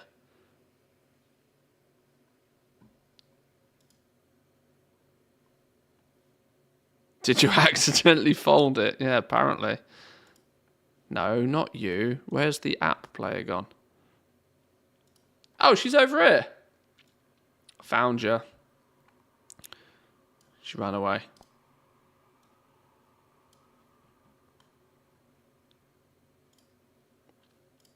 Let's get the auction house back open in the background.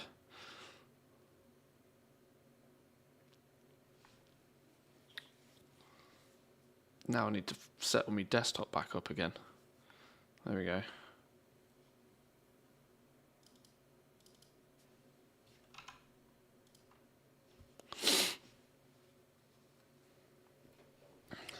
Let me in.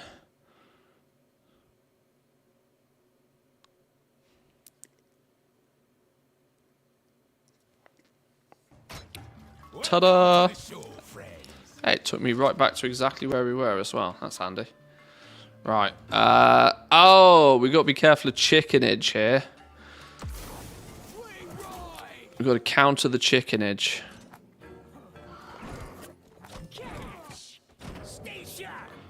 When we cross this line, we're subject to unwanted chickenage. So let's focus on taking this first. And then we'll figure out how to counter the chickenage.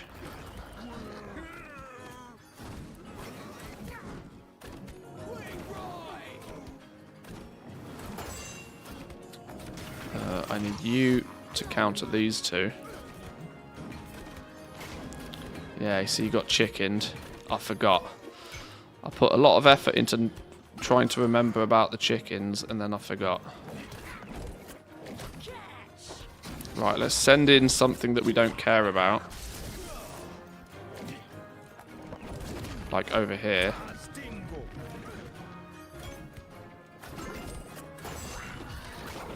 Oh, why you didn't take the bait? Straight up didn't take the bait. Scammed.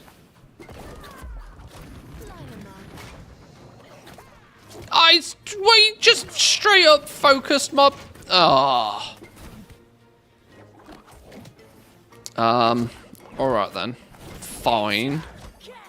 That's how we're gonna do it.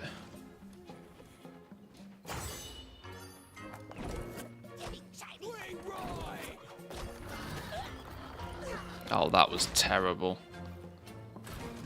Oh, it's all gone horribly wrong. Right, let's make sure this dude doesn't cause me many problems.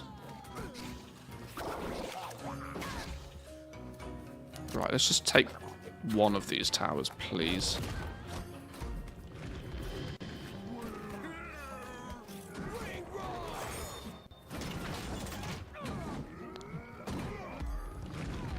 Right, if we take these, we should be alright.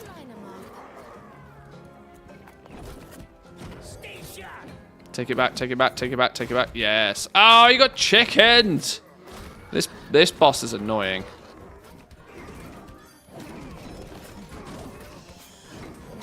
Is this chicken on a timer, or is it...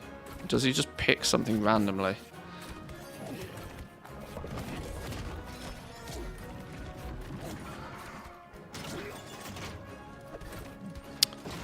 I need to mass an assault from one direction, but it's hard when all my mobs keep getting chickened.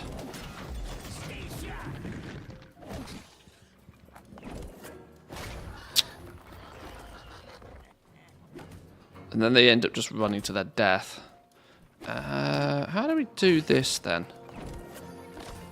How do we do this more effectively?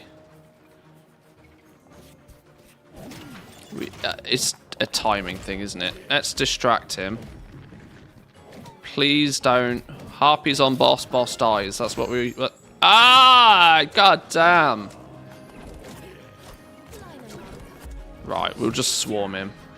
Absolutely swarmed. 5, 4, 3, 2, 1. Dead. We got him. Clutch. Jaina Spells deck. Yeah, Jaina Spells deck could work well here. Where you just like throw everything at the boss.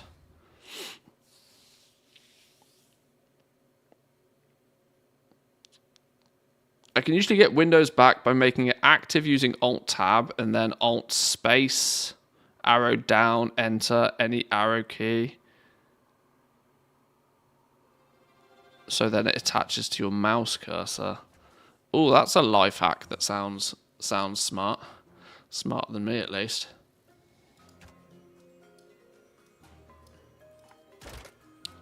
There we go. Ooh, who do we want some points on?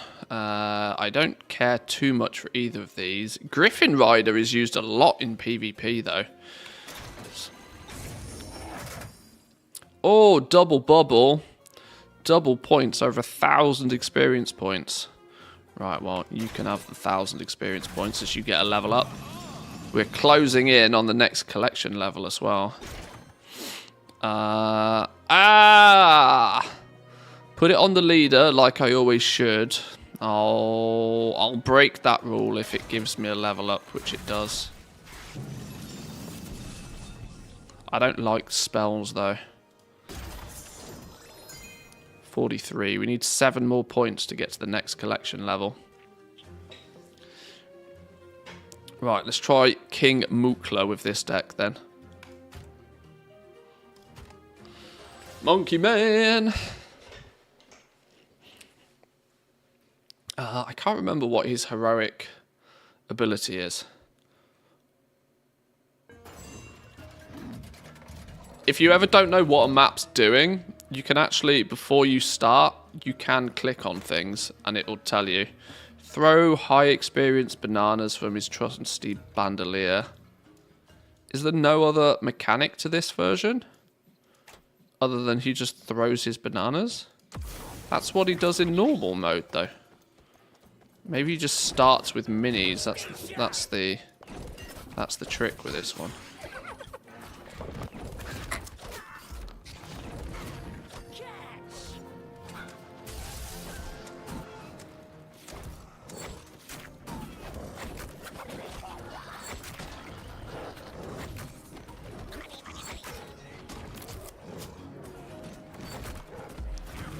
Okay, we should probably try and collect some of these bananas.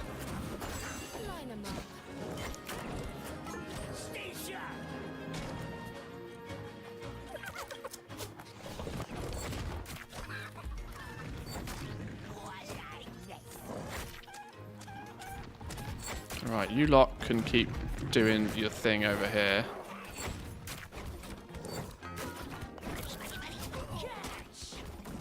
I could really do with harpies. Really could do with harpies. Otherwise, these chickens are going to cause me problems. I have real chicken problems today, you know. Distraction from the harpies. Oh, I've broke it. Have we effed? Have we effed? Where's my internet gone? Oh no. Are we still live?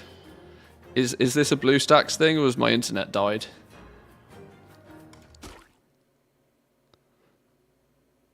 Good here. Okay, we didn't F. It's a BlueStacks problem.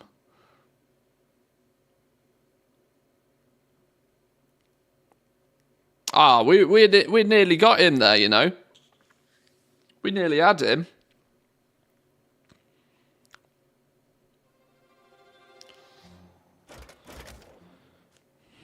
God damn. At least we know that that's winnable then. A new strain of bananas to the arena that don't seem quite fair. Still don't know what that means. Generic user error title. They clearly haven't finished titling all of the errors. Yeah, I know, yeah. It's still a few things a work in progress, obviously. Right, can we start with something that's a little bit more easy to take out everything coming our way? Line 'em up. Like you. Then let's make sure you're semi-protected.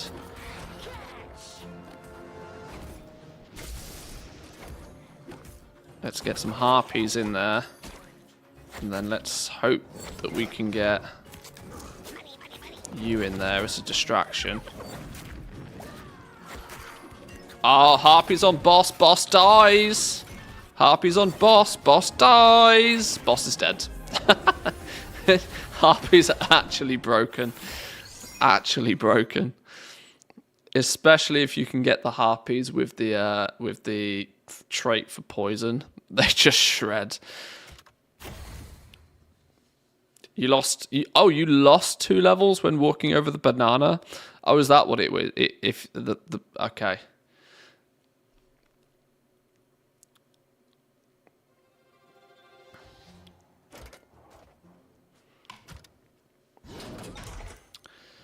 Ooh, spell, which are stinky, or flame walker. Flame walker, please. Leader always gets the points. You would get the points, but you get a level up. Sorry, level up wins. Boss mini, gain 2, I lost 2. Okay, yeah, that's not fair, is it? Okay. Avoid the bananas then. Is the heroic mechanic. 44. I need 6 more level ups. 6 more minis need a level, and then we hit collection level. What collection level is that going to be? Then we'll get collection level 28. If you're wondering why I seem to be getting vast more experience than you guys might be, it's because as you level up your collection level, you just gain more experience from everything. This is why it's smarter. Maybe not 100% optimal, but it's smarter to try and level from the bottom. So you want to bring up, you want to make sure that everything is leveled sort of equally, so that you get as many. Your experience that you gain goes further, right? You have to kind of spread your experience out across a bunch of minis, but laser focusing it all into like 3 or 4 is going to mean your collection level doesn't really level up much. And same for the logic that you probably want to take your common minis and turn them uncommon, even if you don't particularly use them, because you get quite a big collection level boost for the rarity of the mini as well. First thing you want to do is collect all of the minis, though, so then you can start slowly leveling all of them up as well.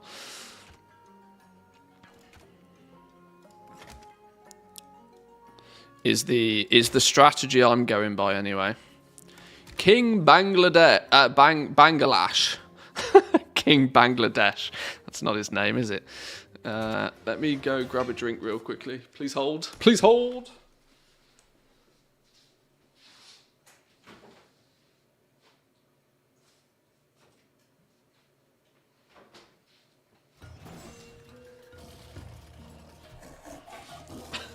I've just looked in the fridge. Some of my apple juice is turning to cider.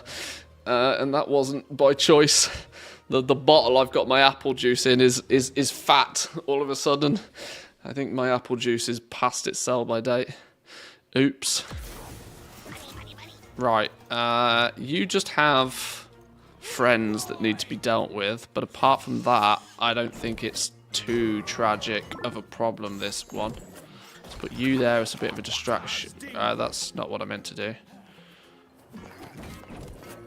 Go this way, actually. I want the living bomb to take all of you guys out because it'll be funny. Although my... Oh, we absolutely carved.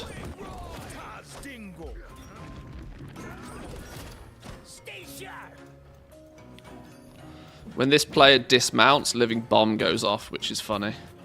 Because it just annihilates everything that's round at the time. Did we never send anybody to collect anything this way? Oops. Now let's distract these guys temporarily. Go on, get in nice and close. Get in nice and close before you get dismounted. Drop a bomb. Boom! Headshot. Right, get a few swings off. Probably not going to do this in one. Probably need to amass another attack here. But we are way ahead in terms of our... Oh, this is... Harpies on boss. Boss dies. Harpies on boss. Boss dies. Yes.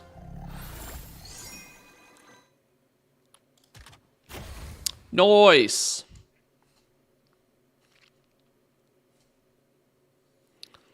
Hang on, sounds like a cheap colonic. What did I say? What did I say that sounds like a cheap colonic? That's something you don't want to cheap out on, isn't it, really? I don't know what it was I said to trigger that thought in your head. Oh, the apple juice going off. Oh, right, yeah. Yeah, maybe. Maybe indeed. Drake is good fun. Drake is good fun. He's often seen in PvP and is annoying sometimes to counter. That's the we have kombucha at home. Yeah, kinda. Is it BlizzCon today? Yes, it is. About 7.5, 8 hours time. You can have a point. Oh! Leader and a level up. Yes, please.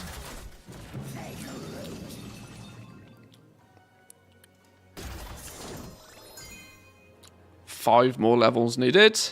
Let's try Jinrock the Breaker. What are you going to do for me? The Swole Trolls have been training non-stop since your last encounter. Have you? Of course I have. Jim buff me.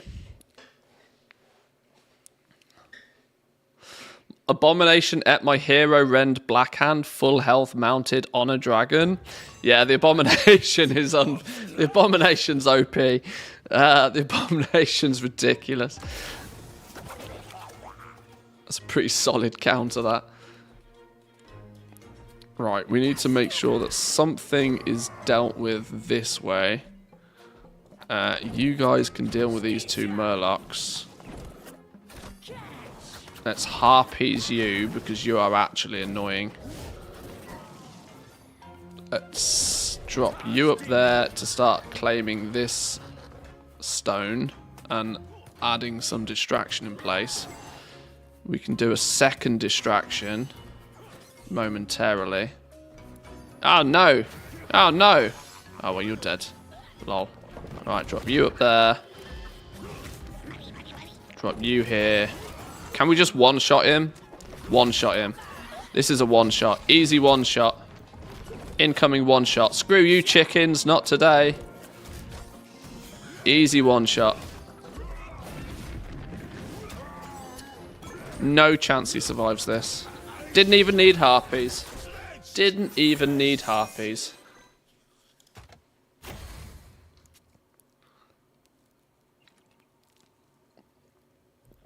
Need to decide whether to stay up for it. Would expect a new expansion and announcement to be at the start of the event or the end. Well, they'll do the opening ceremony. And the opening ceremony will almost definitely announce the new expansion.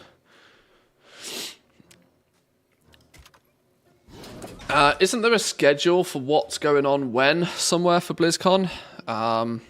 Ooh, Pyromancer level up. Yes, please. Is it on here? Samsung 49-inch Odyssey OLED G9 Samsung gaming monitor? I'll have one of those, please. I won't buy one, mind. I will win one. In fact, if I won one, I would sell it. I wouldn't use it. I'll take it anyway. Yeah, isn't there a what's on when? Doors open, opening ceremony, and then wow, what's next? There is a weird, I don't know how many other people have noticed, right? There is a seemingly odd space here somewhere. There is definitely some gaps in this schedule. There is definitely some gaps in the schedule. Because you can see often they like to sort of yeah, they you know, every hour or something, there's definitely some gaps in this that are secrets.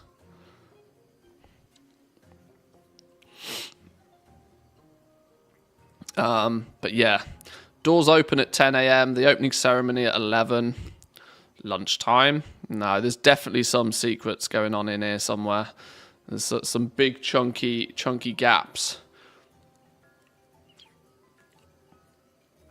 I will probably start the stream up again later this evening for when doors open. So we got, you know, an hour before the opening ceremony starts, and we'll probably be 10 a.m. What's this? PDT? Hang on.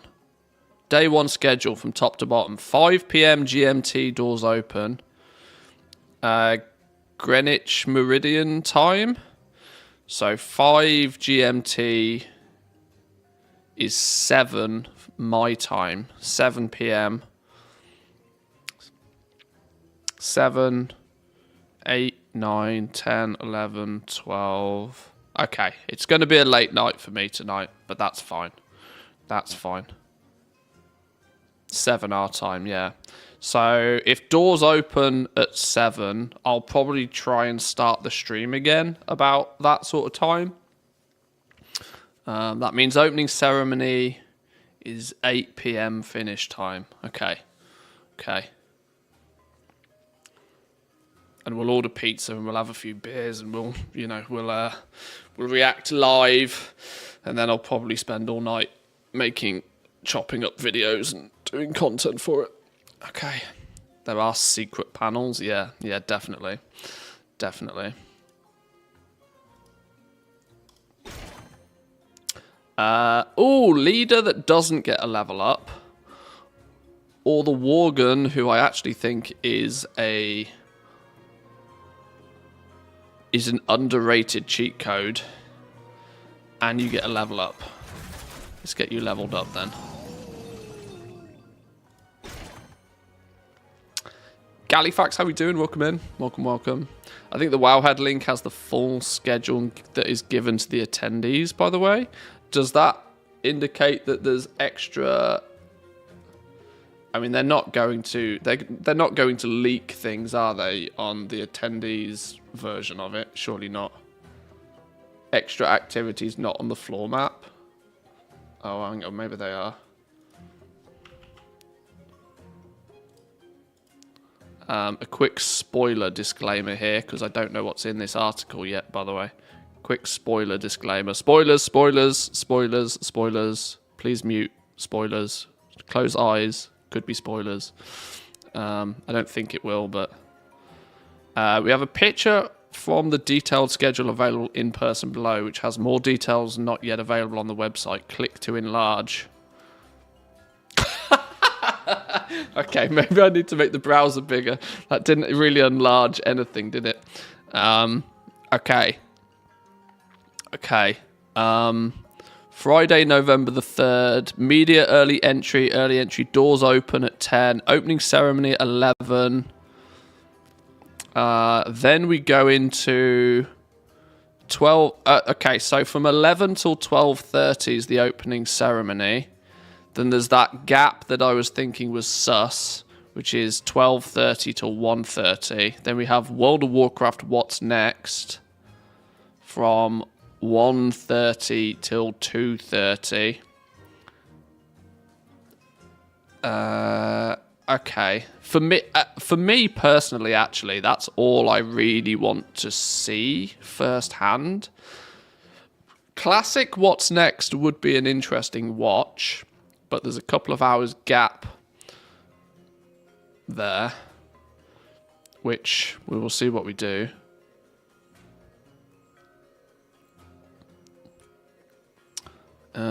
Warcraft Rumble stuff. Developer signings.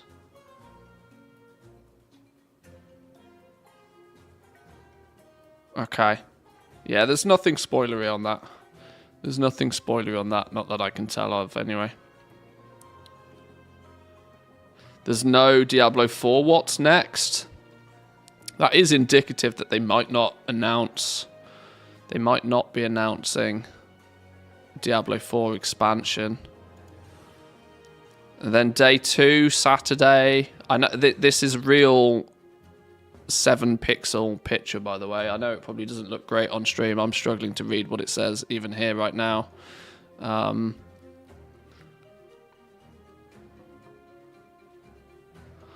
World of Warcraft deep dive at noon tomorrow. So what's that going to be? What are we saying there? That's like 8 PM local time tomorrow. We get the World of Warcraft deep dive.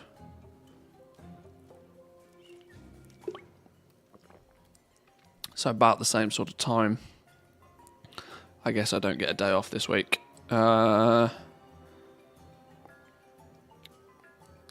Boo-hoo, I get to play video games. I know, relax.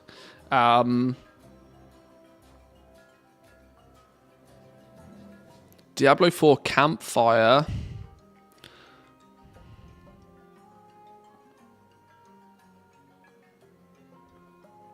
Okay.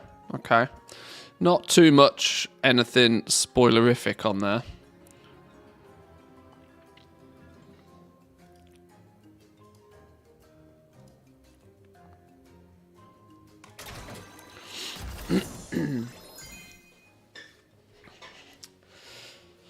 I kind of want to see retail news and maybe Classic Plus, but I don't really get the hype for it. Wouldn't it just end up going wrong with people who wanted it? I don't really get too deep into like hype season and leak season and this sort of stuff for that kind of reason. That I'd rather just wait and see what Blizzard has to say. I mean, we know stuff's going to get announced, right? And we always know that we get teased with the announcement. They're not going to. They're not. I wonder if it's a semi-active decision to have not done a live Q&A this year, which feels very odd. This is probably the first BlizzCon in history where they've not done a World of Warcraft live Q&A. I don't know what the reason for that is. Genuinely don't know what the reason for that could be, but...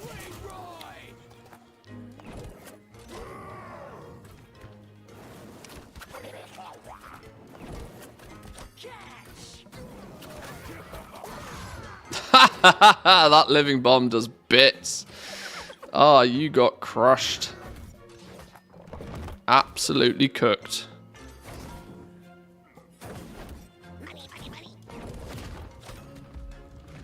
Nothing coming down this side. We're fine.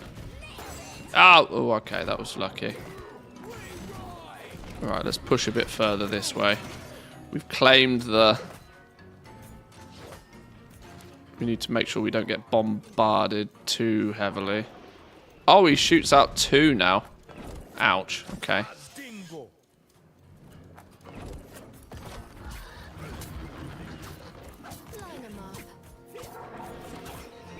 Oh, he sends out multiple. Oh, okay. We just need to zug him down then. Harpies on boss. Boss dies. We know the rule. Harpies on boss. Boss dies. Nearly. Okay, we were close. Close but no cigar. I got to take out this dude in the middle. He's going to cause me problems. Yeah, we can't take too many more of those hits. We have to take this dude out.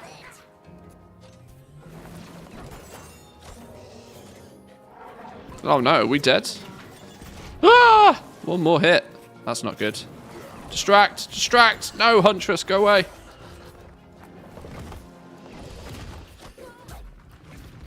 You can have this tower back, I don't mind. Right, this is the push for the kill now. This has got to be the push for the kill. Go on, get in there. Get in there, my son. Get in there. Yes, we got this. Boom. Nice! Red shirt guy clearly scared him. Must be. Must be. I can't see why. There must have been a decision to... There must be some good reason why they've chosen not to do a live Q&A. I can't figure out what it is, though.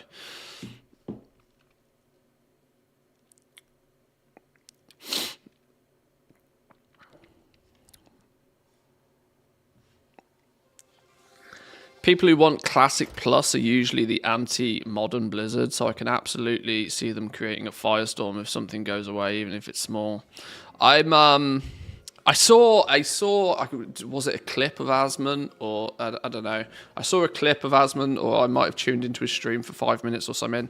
But he was talking about, or he was discussing with his chat, how the obviously we don't get sub numbers now, but he was trying to obviously figure out and showcase that, well, you know, how many people are playing Classic, how many people are playing Retail. We don't really know. We can only sort of hazard a guess.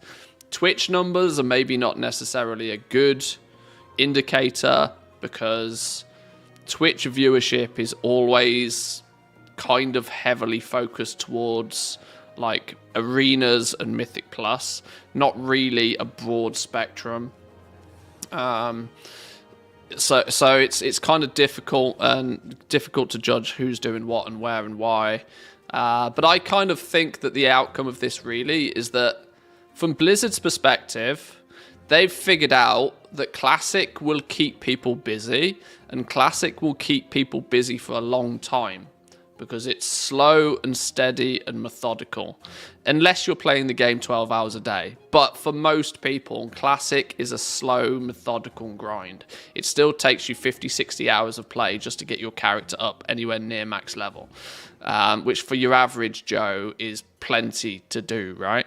Retail is something that now you tend to get big patches of new content. You go in, you do what you want to do, and then you can get to a point where you're like, right, I've done it. I'll go back to Classic and I'll continue doing the slow and steady methodical grind. So they're keeping their WoW subscription, but I reckon people are alternating between Classic and Retail quite a lot. They do Retail when there's something big and new and fun to smash face against in Retail, but then soon as they've smashed face in Retail, because people absolutely zerg Retail nowadays, then they switch back over and they continue playing Classic, and Classic keeps them busy until a new patch comes out in Retail. I think people are probably floating between the two, and I think Blizzard are probably quite happy about that. What they plan to do with Classic going forward, though, I don't really know. I don't think their incentive is very strong to... a Classic Plus just doesn't seem to ring true with me. But then again, nor does Cataclysm Classic. So I don't really know where they go with Classic, to be honest. They've kind of hit a wall where, let's be real here, they were handed a golden goose with Hardcore. Like, Hardcore was something that Blizzard didn't come up with themselves, that, like, the community was like, oh, okay, this is a cool add-on, this is a cool way to play the game, and Blizzard were like, yes, that fixes 12 months, that's our seasonal classic content. They were handed, like, that was a get-out-of-jail-free card for Blizzard, being handed that idea. If they start creating new, like, fully new content for Classic, I think... I don't know if they would do that. I don't know if they would. But, you know, what do I know? It's all a theory.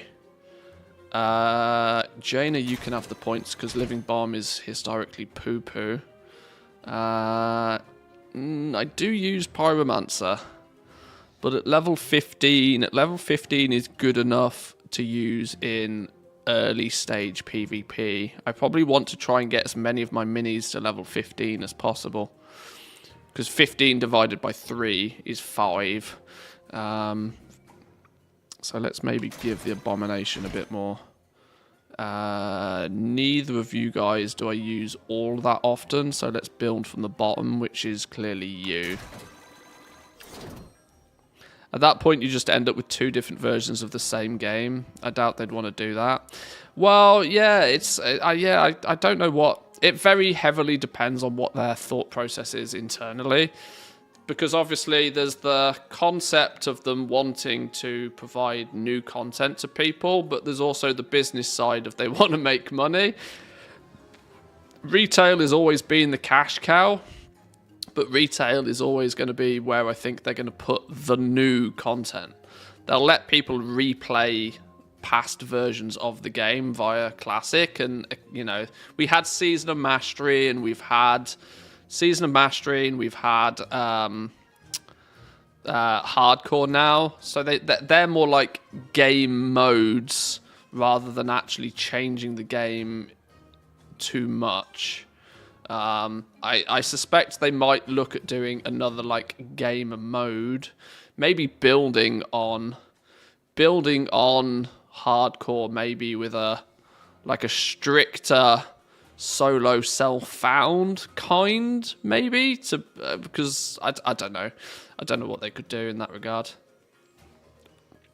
I don't think introducing new content to Classic is the right direction to go in though. But that's just my take. I'm going to take a quick break for 2 minutes, boys and girls. I'm going to take a quick bathroom break and whatever, as we've already been sat down a lot today. Give me 2 minutes. Entertain yourselves. We'll be back in 2.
Okay. Okay, dockers. Okay, diddly dockers. Right. I doubt new classic content would go over well, to be honest. Suddenly, the retail people would have to play classic to experience it. The only new classic content I could see is a remix of raids and mechanics.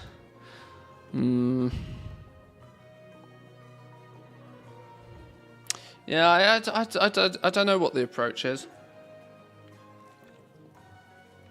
They have to be careful, right? That classic has a certain appeal because it's classic.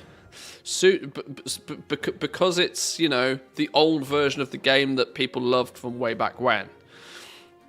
As soon as you start adding, and this was the whole argument behind the hashtag no changes when Classic first came out, right? It's the point that as soon as you start changing it, you start to it takes away the, I don't know, the core reason why people enjoyed it in the first place, because it was the way that it was, or it is the way that it was. Like, as soon as you start switching that and changing that and adding new stuff, then does it really maintain that same appeal? Or are you just adding stuff to a 15-year-old game? Like, is it going to feel the same when, you know...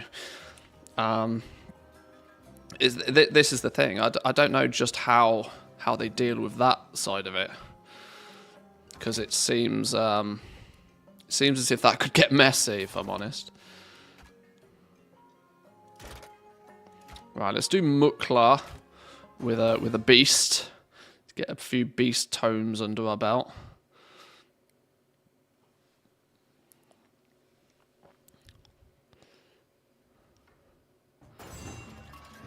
But then again, it depends who they're trying to attract, right? If they use Classic as a way to bring new customers on board, then they can, in theory, do what the hell they like, you know, because they did, you know, players are unaware of how it once was and are not really looking for that nostalgia kick. So yeah, I don't know what the solution is per se, but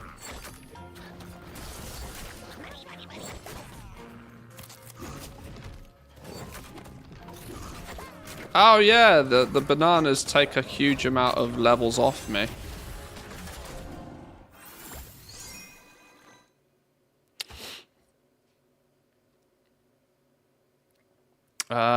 What do you think Blizzard should do to prevent the talent problem Kata that Mop had next expansion? Nothing. Nothing. This is the point. I tend to think that for the most part, Classic and the variations of Classic as they move through the expansions should be representative of what the game was way back then. That, in my opinion, is the whole point of the thing. The problem they have is that Cataclysm was one of the first expansions that was not as well received. Do they counter that by changing it? Or do they just leave it as it is and see if 15 years later people actually care as much as they did back then?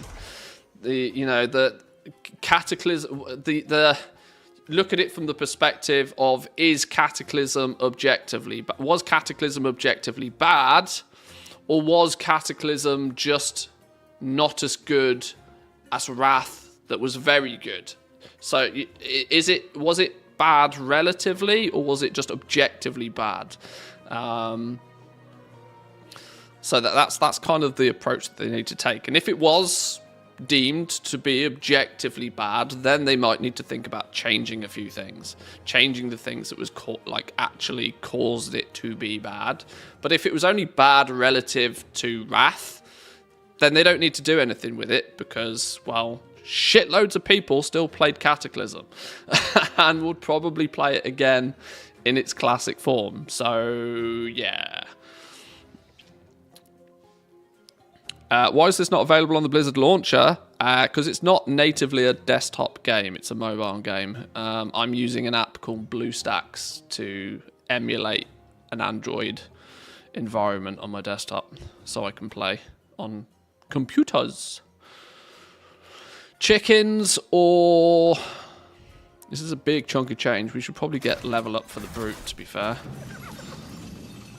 We want to try and get as many of our minis to level 15 as we can. Don't particularly use either of these too much, but we'll level from the back. And, oh, that's annoying. That's annoying. I really want to give you the points because you live in my main team. But then again, you are a leader.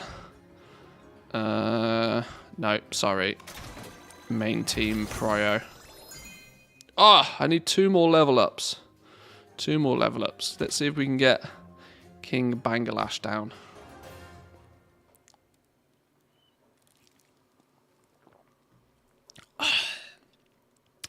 Fortnite new season dropped. I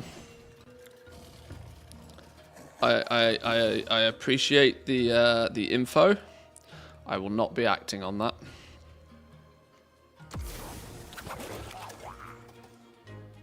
But I thank you for the info.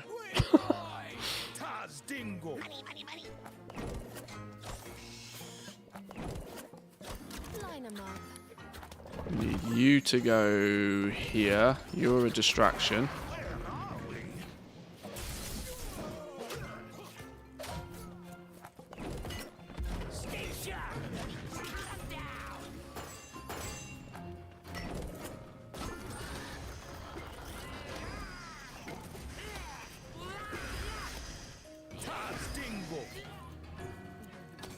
Now we just pool up some points and go for a big push.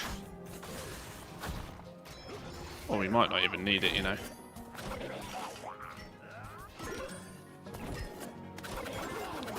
Double Huntress.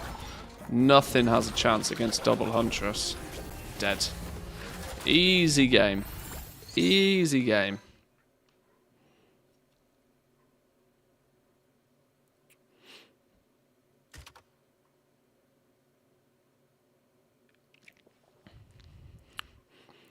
Well, you'll have you can see it here, but you can't load the game from here. I think that's kind of the question that people are more focused on. Yes, there is a tab for Warcraft Rumble, but it just says, yeah, pick up your phone. You can't press play.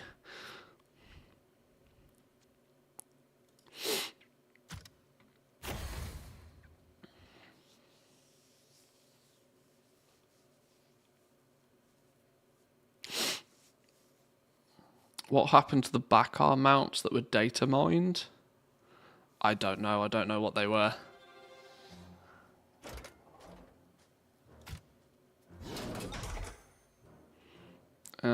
Poly or Arcane Blast? Polymorph. It's going to be more used in PvP. Leader Prio. And level from the back.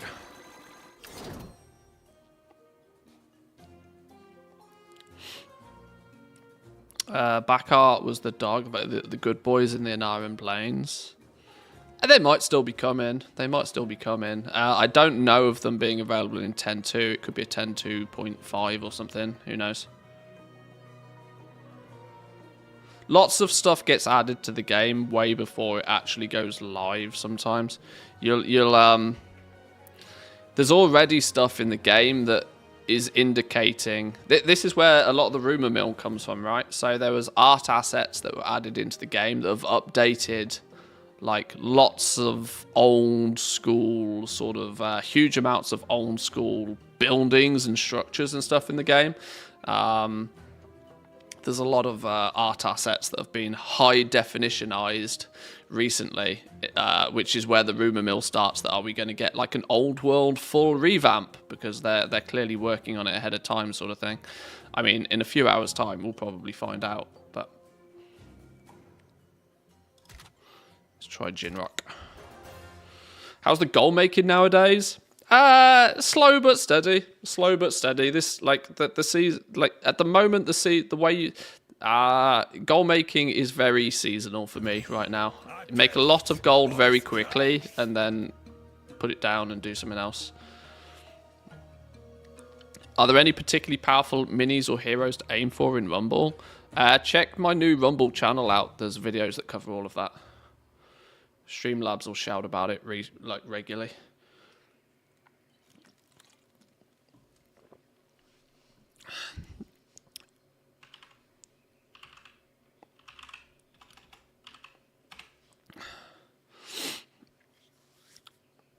Right.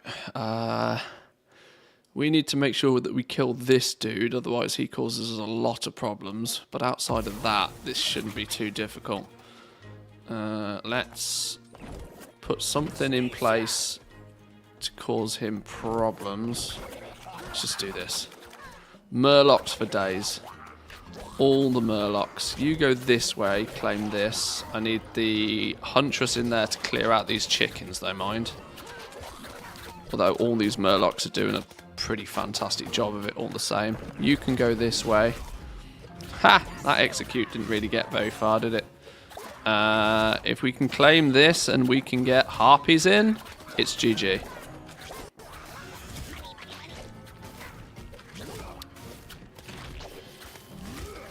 Good game. Smashed it. Absolutely smashed it.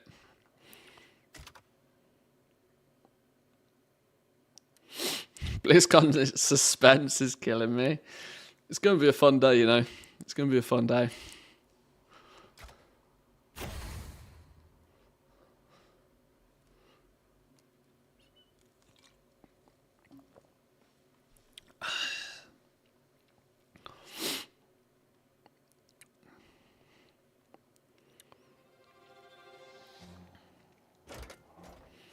Okay, what do we get in this tome?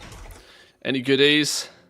Ooh, this is an interesting choice. Do we give it to Tyrion because he's a leader, or do we give it to the Quilboar, who is a core mini in our main team? Ugh. It's 500 experience. It's a lot of experience. Main team prio. Neither are particularly used, but you get a level up, so you get the points. Oh, main leader prio. No competition there. I need one more level up. One more level up. Let's see if we can kill Baron. Remember to take this dude out. Prio.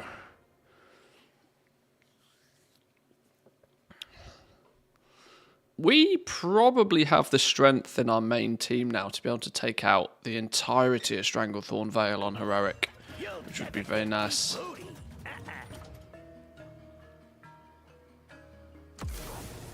Right, we've got to deal with these fellas to begin with. We kind of need something pretty strong to take these out, especially with a Huntress incoming. We want to distract you. Go that way, please. Ouch. Okay, that's not good news. Okay, we're fine. We're fine. Distraction. Now we need to do something to take this dude out, like double time. Let's pool up some gold so we can do a big wombo combo with a... Big wombo combo with a bunch of Murlocs. Go on, go on. Oh, you are cooked. You are actually cooked. Okay. Let's deal with you. Which way are you going? You're going that way. We've got a push going on down this way. Let's send the Huntress out that way to do a bit of defending. Not too bothered about taking this, although if we use a Quilboar here, we'll distract and we probably will take this tower. Now we just save up some points again and try and get a big push on the go. Although we're going to lose this tower. Oh, Huntress is so good. Especially an OP Huntress. Right, another big dude is coming up, so we took way too long there. We needed to be faster. Quillbore at the back as a distraction. Get the harpies in there. Harpies for the win. Harpies on boss. Boss dies. Dead. Nice. That was not a total walk in the park, but we got it. We got it all the same.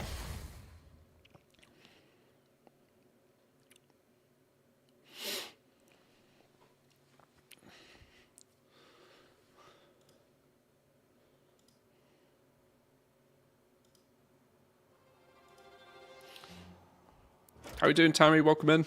Good morning. Or good afternoon, technically, by this point. Well, for me at least, anyway. Ooh. Prowler's kind of cool, but let's bring it from the... In fact, yeah, let's go this way. Double bubble. Double points. Now, Polymorph... I think it's going to be very powerful in PvP. It's one of the only spells that I think is alright. That said, though, Flame Dude is a pain in the ass to counter. We'll give you a point. You both get levels ups either way. I'm boycotting Rumble. Rain Wolf Runner killed me 17 times. Get good, yo.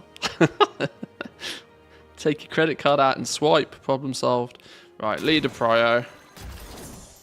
Nice. There we go. Collection level 28. We now get 2 additional experience for every quest.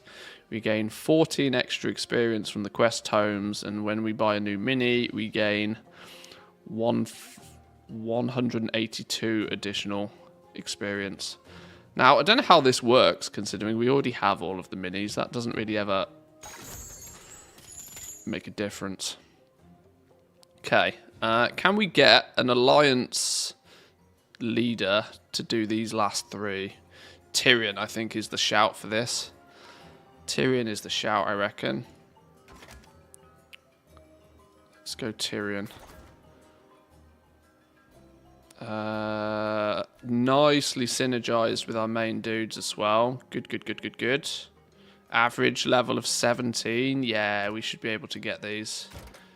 Stranglethorn's going to be mine. We're going to dominate Stranglethorn Vale. We're going to hit the wall, though, soon.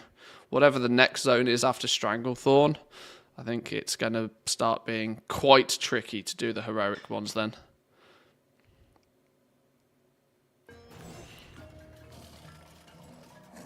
Are we all in agreement that Chris Metzen's going to be the one announcing the things for WoW? Oh, well, almost certainly, right? Almost certainly.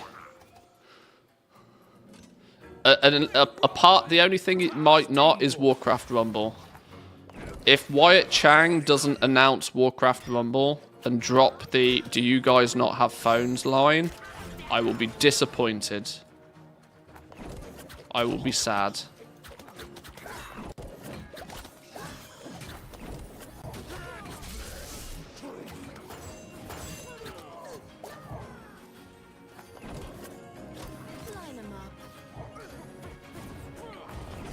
Oh, I was going to say, are we just flat out ignoring the Sneed coming, are we?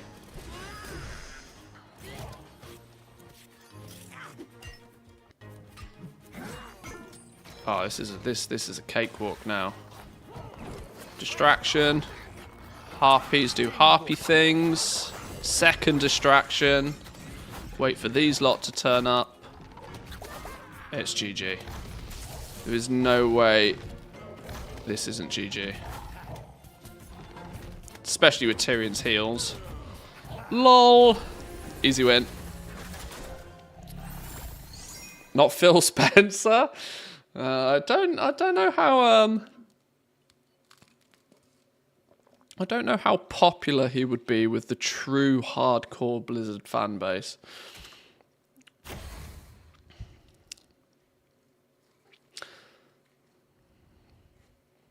I don't like heavy metal tattooed bearded dudes, but Metzen? You'll make an exception for. I see. I see.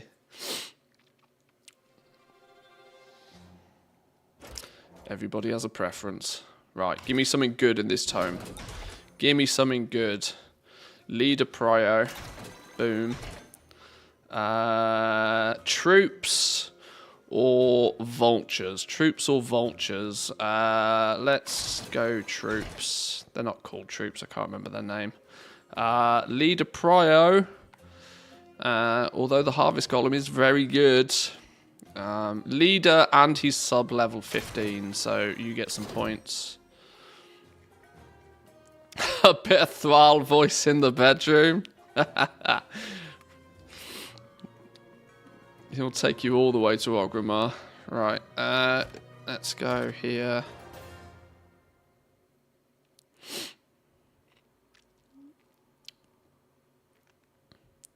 Oh, the phone guy has an actual name. Yeah, Wyatt Chang, I think was his name. I'm pretty sure. Predominantly a Diablo developer. Wasn't he like the creative director behind Immortal? I can't remember. He's done different things at different times. Right, one of you out there because I need. Oh no, where's me main dude? Where's me? Ah, okay. Hold the phone. You're gonna have to deal with these. Harpies will take him out. You go up here because I want this claimed. You guys are fine-ish. Fine-ish. Ow, they didn't claim that. Damn, hang on. Harpies do harpy things. They're not going to last very long. But if we can get stabby boys in... No, we don't want stabby boys in. We want more harpies. If in doubt, more harpies. We should defend against this, but I'm not going to bother. I'm going to have faith in the harpies to do harpy things. Boom. Got him.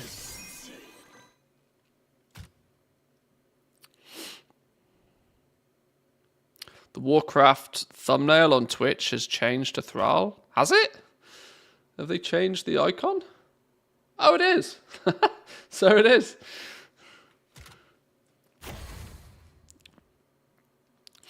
Clash Royale had the same problem, which you could start deploying troops earlier than your opponent by spamming the screen to fastly skip the intro. I found that in Rumble. That CPU AI cheats deploying their troops even before my UI has loaded with the troops. Is that a thing already? I mean, let's hope they fix it. A level up for Hogger, sure. Happy days.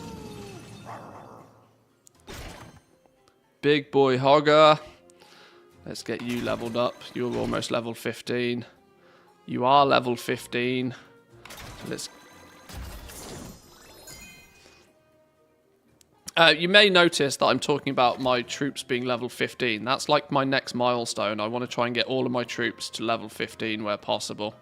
14, if they're uncommon, is fine, because then when you give them a trait, they gain an extra level, so then they'll be 15.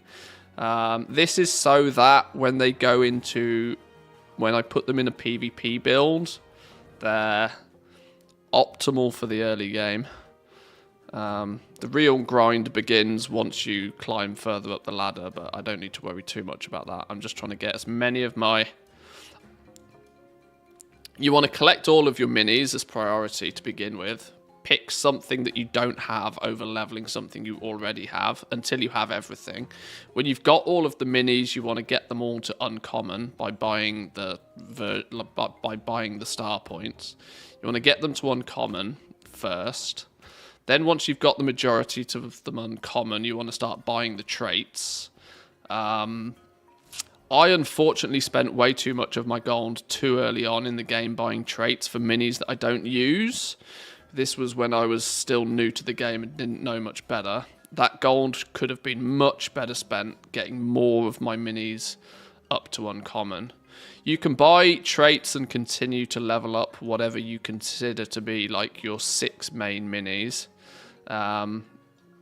you probably want to prioritize leveling your 6 main minis over almost anything else, to be honest. But when it comes to the rest of the troops, you want to get all of the minis, get most of them to uncommon, then start getting them their traits, their first trait. Be careful with what their first trait is, because you are not going to be able to get their second or third trait for quite some time. Then you probably want to make sure that you kind of hit like level 10 was a nice point for me to get them all leveled up sort of equally. Now I'm trying to push them all to like level 15 by getting them uncommon and their trait. And 15 is because of the PvP bracketing. When you look at PvP, if you are using a leader that has... There are level caps, right? So below 1,000 PvP points for the leader, the level cap is only 1. It then moves up to 3 and then finally up to 5. Now your mini level is divided by 3 and then rounded up. So that's why I kind of want to get most things to 15, because 15 divided by 3 is 5, which would be the level cap for like early PvP.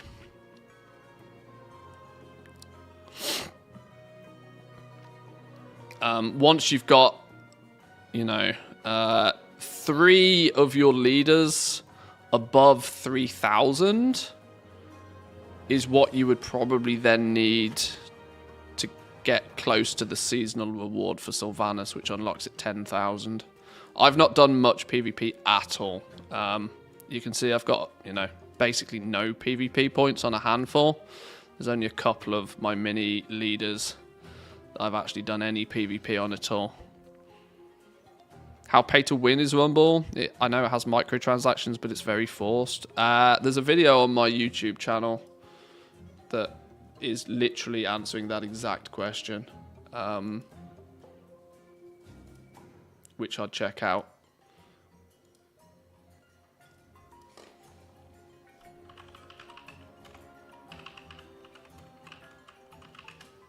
Because it kind of depends heavily on what you actually consider pay to win.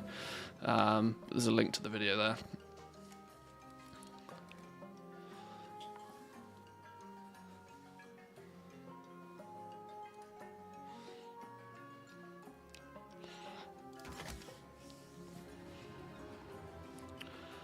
$1.9k viewers watching Echo build a studio. There's a lot of bored people out there. Are they setting up a studio ready for BlizzCon and Race to World First, I imagine?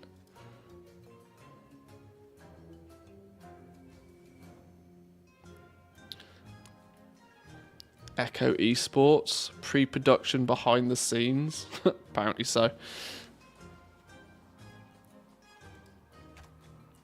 Hello there. Right, Tyrion is strong enough. Let's see if we can get Tyrion to defeat Baron.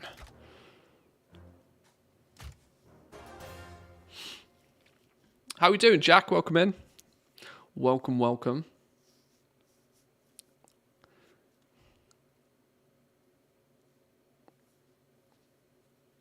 You hyped for BlizzCon yet, Jack? Even though I don't think you're actually playing any Blizzard games at the moment, are you?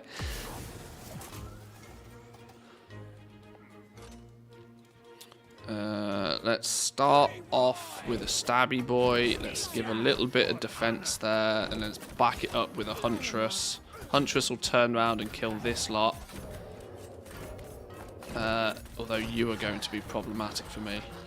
Ouch! That was a lot more tower damage than I'd have liked early on. Well, this is a GG. Ow! Need to mount an attack this direction to deal with this dude before he does too much problems to me. Harpy do harpy things. That's GG. Lolosaurus. Do we bother taking this, or do we just go boop? Harpy's on boss, boss dies. That's the rule. Harpy's on boss, boss dies. Dead. Hello there. No Blizz games at the moment. Playing Stardew Valley. Hey, it's a classic. It's a classic. I never got too deep into Stardew Valley, but I did play it at some point.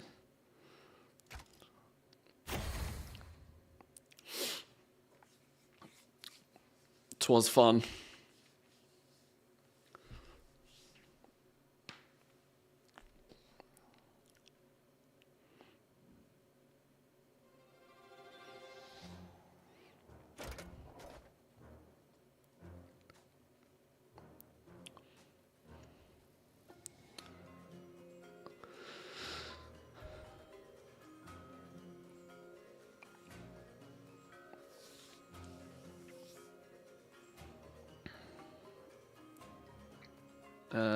No YouTube live stream?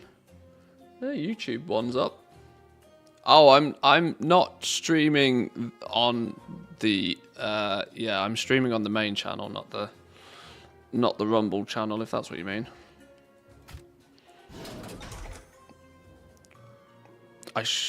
Yeah, I could have switched that over, I suppose. It doesn't make too much difference. The hunter is cool because of his bear, but he's too expensive, so I don't use him. But you get a level up, so you get the priority. Oh, double bubble. Has to go on the leader.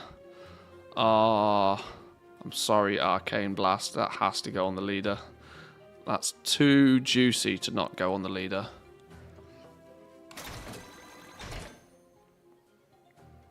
And everybody's favourite. Bosh. Right, that's Alliance, Beast, and Blackrock done for Stranglethorn. Let's go Gadget with a Horde leader. Who should we use Horde leader? It's super difficult to not use Sneed just because I've got him so leveled up already. It's such an unfair advantage being so many levels above. I kind of got to use Sneed. Right, we'll start with Jindo.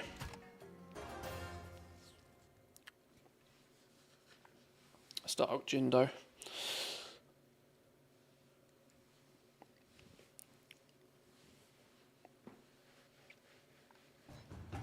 Cold Hit, thank you very much for the follow. Appreciate it. Welcome in. What kind of goblin are you? Not scanning or AFK crafting, just sitting AFK. Yeah, I'm the laziest kind of goblin. That's the kind I am.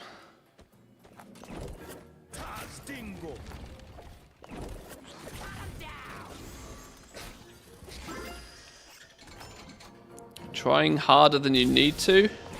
That's for suckers. That is a suckers game.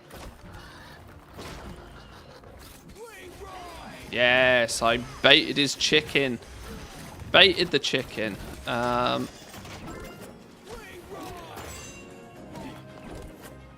Don't chicken my flipping out.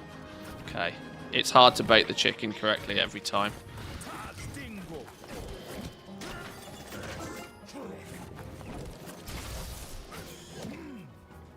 Right, if we just zerg.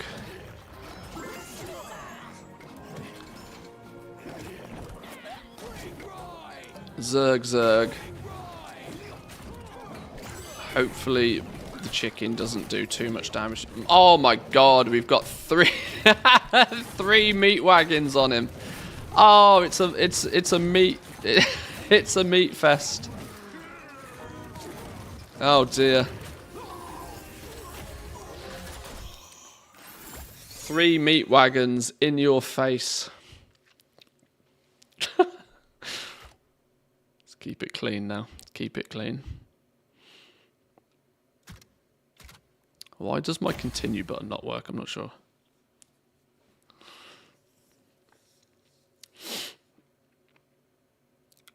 Right, well that wasn't too difficult. He was probably one of the more annoying ones because of the trying to counter his chicken action.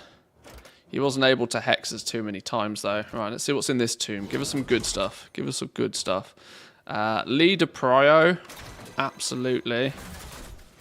Gromash up to level 14. Leader Prio. And Ogre Mage is pretty good. The Ogre Mage is pretty good. He's still common. I've not leveled him up yet, but we're only 1 star away from getting him leveled up. Nice. Mooklar, come get me. Baited the chicken, is that a euphemism? This time it's not, no. This time, no. Sometimes, possibly. Right, we've got to remember now that if we pick up Mooklars, we need to avoid the bananas, and we need to prevent their team from getting the bananas.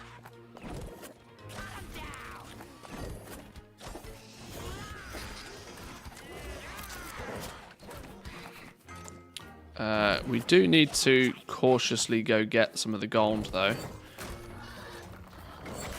Oh my god. Harpy's on boss, boss dies. Harpy's on boss, boss dies. Every time. It's a fact. Ah, Lord. We left him on 1 shot.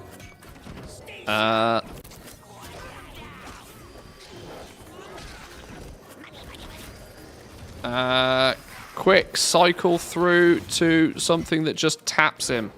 Boop. Boop.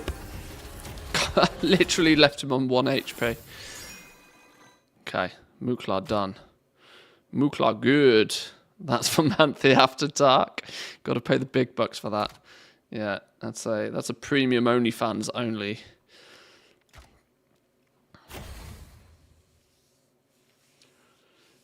If you bait the chicken, Harpy do Harpy things.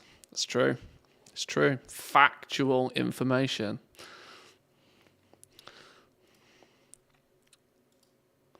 I'm excited for... Can I select everything? Nothing. I like turtles. What fucking idiot likes turtles? Right. Rumble. Warcraft.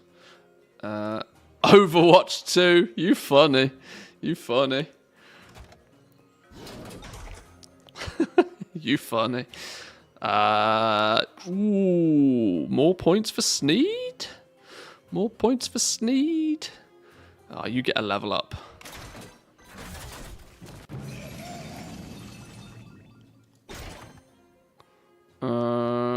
You get a level up. Chunking through a whole bunch of these heroic missions is doing bits for my overall account. It's doing very nice. I don't want to put points on spells, but what about Diablo Immortal 2? 300k beans, I can keep going. Try it. I hope they announce WoW sub included with Game Pass. Doubt it, but it's a big hope. You could definitely, yeah, I'd put that on my bingo card. I'd definitely give it a slot on the bingo card. That's for sure. It is a bit of a pie in the sky one, but I'd give it a go. It seems to be. I don't know if it's just. It's one of those, right? I don't know if it's so obvious that everybody is assuming that it's going to happen. I don't know if because it's so obvious it clearly is going to happen. Or if it's so obvious it's distracted us from what is actually likely to happen. I don't know.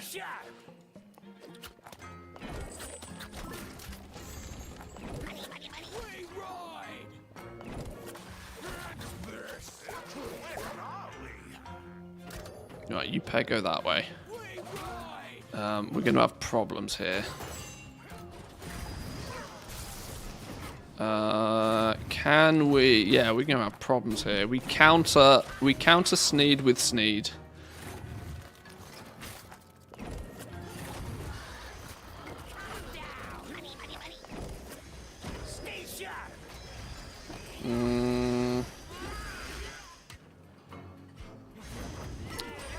what is going on here? Can you guys figure your shit out?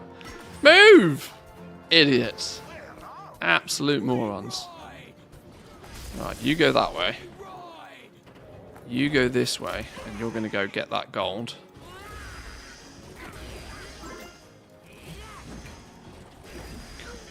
Let's drop a meat wagon in here.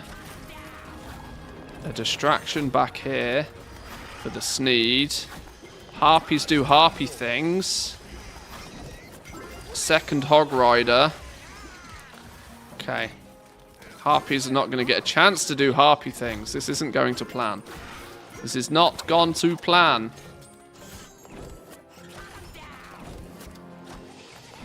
Alright, let's back him up a touch.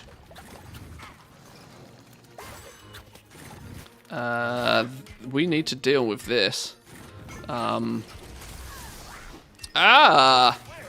This is not good. Right, we've got counter here. We need to make sure that these guys don't cause me too much of a problem. Oh, Cockosaurus stole it from me.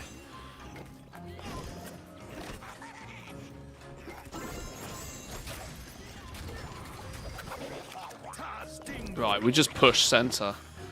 And this should be alright.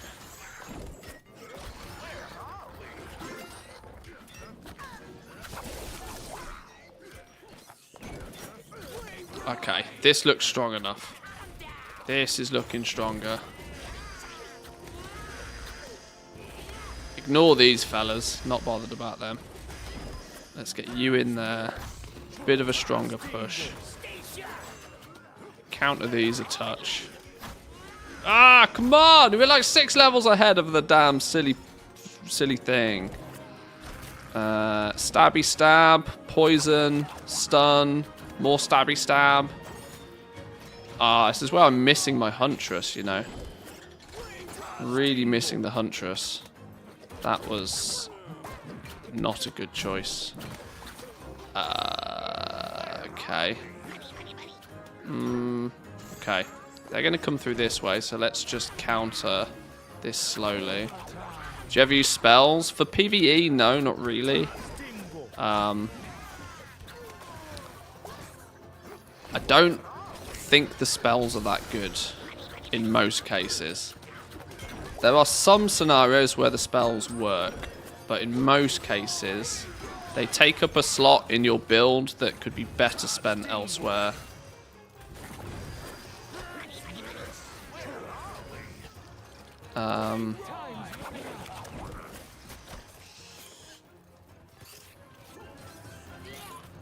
This has not worked as I expected. We're getting swarmed. Oh dear.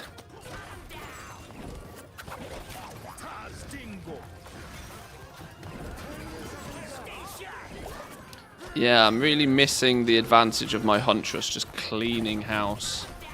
Yeah, damn. Okay. Let's figure that one out again. Let's figure that out again.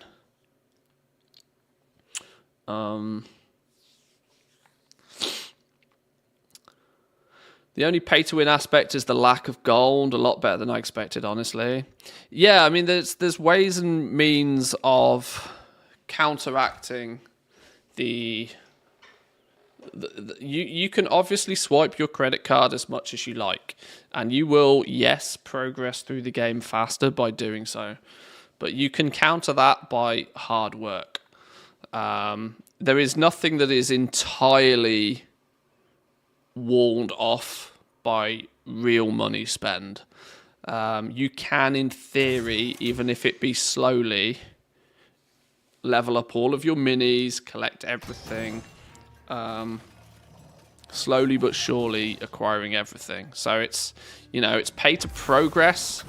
Early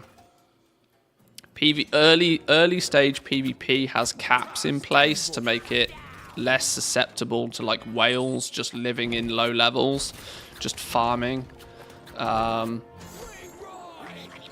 So there's kind of Like I said, this is why in my little video about whether it's pay to win or not, I kind of went with the approach of I'll just show people what the monetization is and you can decide whether it's for you or not. I, though, have still been able to maintain hours of entertainment from this without really spending anything in it, so by that perspective, it's fine for me.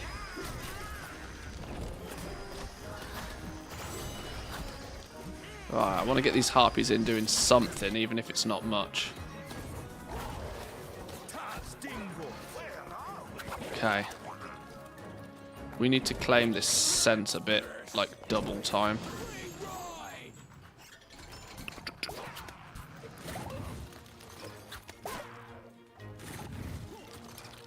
Will accounts reset? No. No. Alright, get harpies in there. Harpies, please leave him alone. Harpies in. Distraction out the back. Got him. Got him! Much better. Much better. Much better. For reference, Jack, people actually got access to this. Most people can download this already. They've been slowly rolling out it globally for the last 24 hours.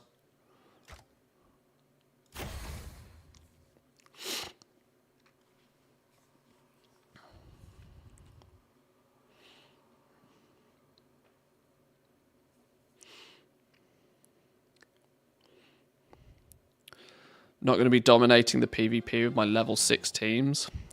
Well, I mean, this is the thing, right? Until you get like 1,000+ PvP points anyway, your minis will be locked at, like, capped to level 1 anyway. The cap slowly builds up as you level up. It does mean that once you surpass like 10,000 PvP points, then you're in the leagues with credit card Andes, but progressing further than that is going to be a little bit tricky. But what they've done with Sylvanas is they've put the Sylvanas unlock at 10,000 PvP points, which is only just past the mini cap. So there's like 1,000 point, like, because you take your 3 highest PvP rated leaders, and that becomes your overall PvP rank. So if you've got like 3,000, 3,000, 3,000 on 3 minis, that's 9,000. You've only then got to get to 10,000 to get like the seasonal reward. So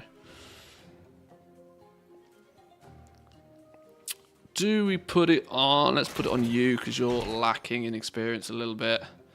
You technically have less experience. That's because this is leveled up to uncommon already. Well, we'll get a level up on there as well.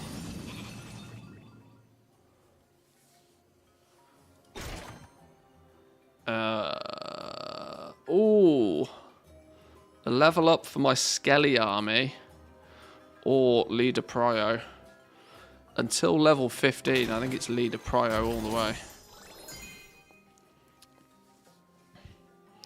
Yeah, so to explain that again, just with some actual visual indication, your seasonal reward is at 10,000 overall PvP points. So your overall PvP score is determined by adding up your 3 highest PvP rated leaders. So every leader has their own PvP score, and your 3 highest get added together to give your overall score. So my overall right now is 3,810. That's these 3 combined. Now when it comes to the cap for the levels, this is based on the individual leaders. So if your individual leader is below 1,000, the level cap for the minis is 1. 2,000, the level cap is 3, and then below 3,000, the level cap is still 5. The level cap can go much higher than that, but that's when you're in the, that's when you're in the leagues with the big boys. The a good part of the early PvP experience, and more importantly for most people, getting access to like the season rewards will still be achievable regardless of whether you swipe your credit card or not, I guess. Is the way is the thing I'm trying to get at more so. So I'm in Silver League right now. Once I surpass 4,000 overall points, I get some gold. There's some awards to be had along the route, but I need to get up to here. I need to get into Platinum to get Sylvanas, but this should still be deemed feasible for free-to-play accounts to get to here. It will take quite some effort to build a team that can grind. You know, you got to get 3 leaders and 3 teams. You know, it's going to take some effort, but it's still feasible. Much into Platinum, I start to think you're likely to find this is where a lot of the pay-to-win aspect of it starts to kick in a lot more. And that if you are swiping your credit card, you'll be able to level up all of your minis much faster, and you'll start to then be able to dominate these leagues a little bit more. But of course, eventually, the swipers, the pay-to-win Andes, they're going to filter up towards the top anyway, and hopefully will stay out of your range. I don't think there'll be much issue with like whales, pay-to-wins, just trouncing on low-level players. Simply because they'll progress up too easily, and I don't know if it's while it's probably feasible to throw the game to deliberately lower your reward, you've got to be a bit of an asshole to do that anyway. I don't know if there's any asshole prevention, but I'm not there yet to find out.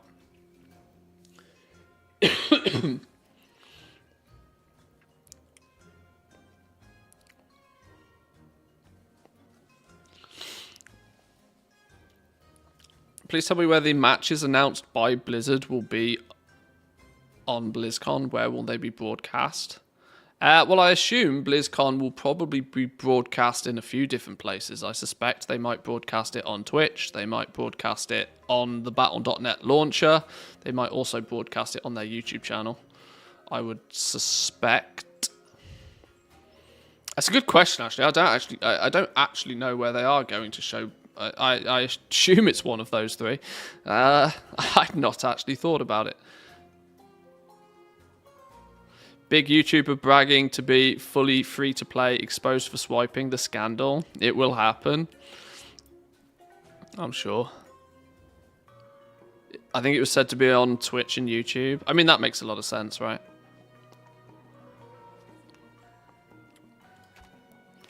Right, let's see if we can get this last... Is it the last one? How long have we got? Two more with Horde. Jinrock.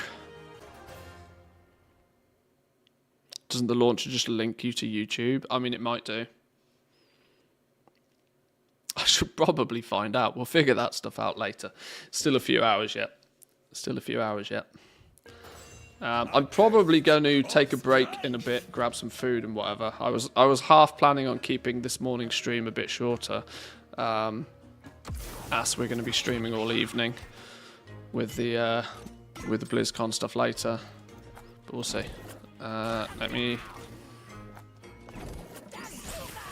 go take this dude out.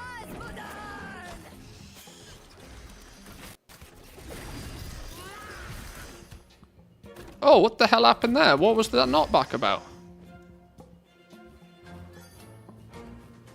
Now I have a problem on my hands. I've got nothing to counteract this I've got nothing that counters the flipping... Okay. I've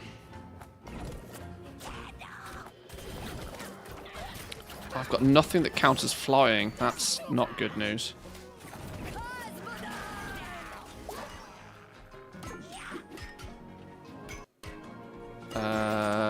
We're going to have to defend this with some harpies. And maybe some stabby boys. Oh, this isn't good, you know. This isn't good at all. We're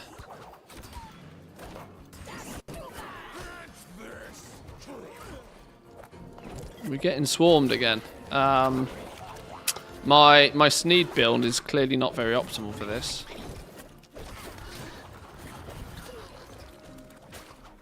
I'm missing my Huntress so much in this build.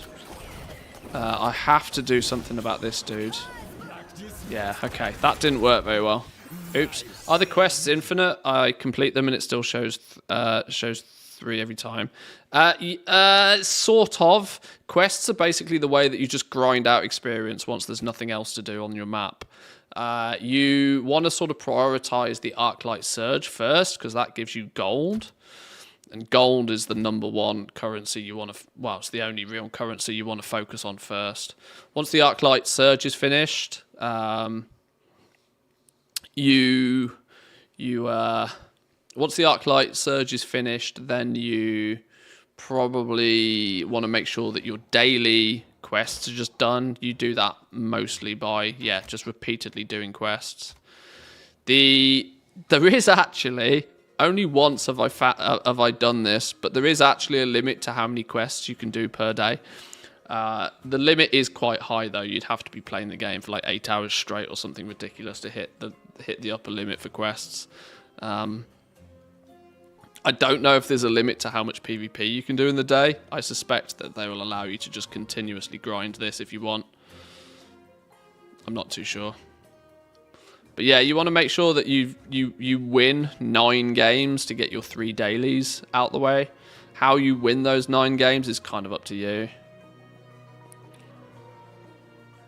Isn't Sneed meant to be paired with... Yeah, my build for Sneed is not optimal. I just kind of put high-level minis in here. If we look at Sneed, for example, he does the AoE. He has kind of this swinging AoE. He's extra good against towers. Sneed before Greed is his general overall ability. Gain 2 gold when a siege damage unit destroys a tower, captures a meeting stone, or opens a chest. So you kind of want siege minis in your build along with it, because the extra gold, you know, the more gold you gain, the more troops you can play. He's good at siege damage himself. And the traits I've got for Sneed, gain an additional 2 gold when Sneed triggers Sneed before Greed. So if he takes down the tower, instead of getting 2 extra gold, you get 4 extra gold. What I found with that, though, the problem is sometimes you accidentally end up overcapping. That means you basically then don't ever want to have more than 6 gold on hand if he's attacking a tower, because you'll go from 6 to 10 straight away.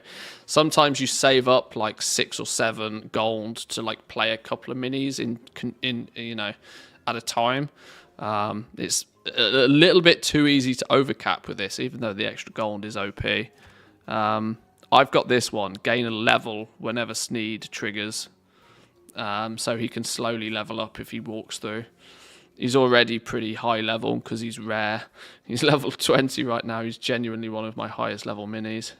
The leaders get... he's getting quite a big boost because I've run through some dungeons with him. So his leader slot is gold. So he's gaining 3 levels.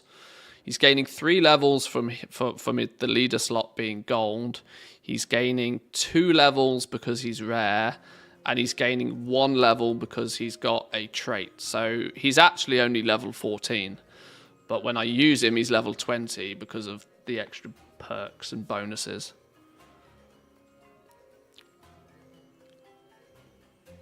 I have... This is why I have this in the deck, because it's Siege. I also have the Warsong Raider, because he's Siege. He does Siege damage. So if either of these 2 take out towers, then we're going to generate extra gold. It's kind of a bit of a goblin-y type build. You're trying to get as much gold as you possibly can, so then you can play these other minis more frequent, or you can just play everything more frequently. But let's give that another go. I reckon we've got that in our belt. I reckon we can do this. I just think I need to play a little bit more optimally. Anybody being stuck on 50% loading screens playing Rumble on blue stacks? I don't know. Not me. Of strength.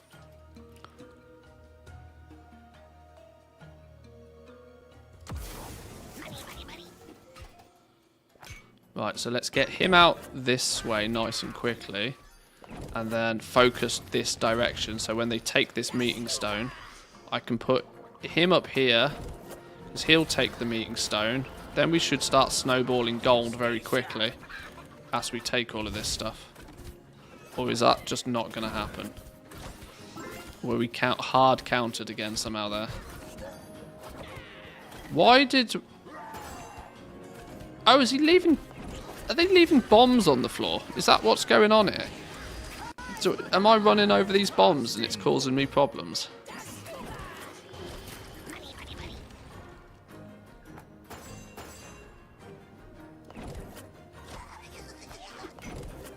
Stay sharp.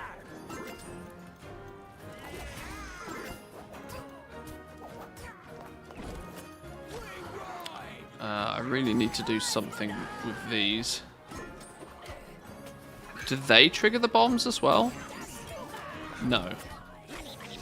Great. Ouch! Okay, yeah, that's not fun. Oh no, it's the what is it? It's the Bat Rider that's leaving bombs on the floor. Ah, I'd not encountered that before. Yeah, once you get deeper into the heroics, your enemy minis have traits as well. How you doing, Drizzling Rose? Welcome in. That's why I asked what determines the quest enemies level. If it's always my deck average -1 or 2, then you should always optimize for mini traits, not necessarily mini levels. I think it's based upon this average item level, average level of the minis in your deck. But I'm not 100% sure of that. Where's Bat Rider? So the Bat Rider was using...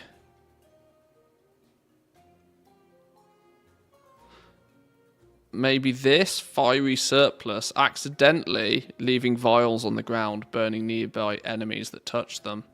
Okay, that's what it was doing. That's what was doing it. Okay.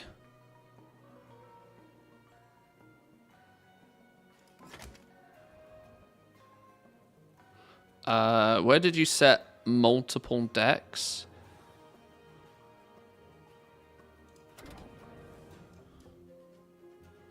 I don't know what you mean. This is actually one criticism of the game so far. You can't actually have separate loadouts. Loadouts would be really cool for this. I would like to take a leader, and I would like to have a loadout that I can use for PvP, and a loadout that I can use for, like, PvE. Just one example, right?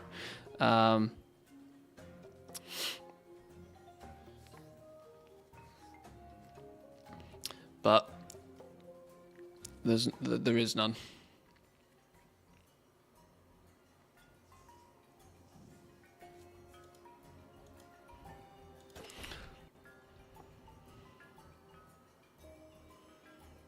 On the army tab, then on the top, exactly on the screen where you are. Up here. Huh? What do you mean? You can select the different leaders. You select the different leaders for, and then each leader has one build.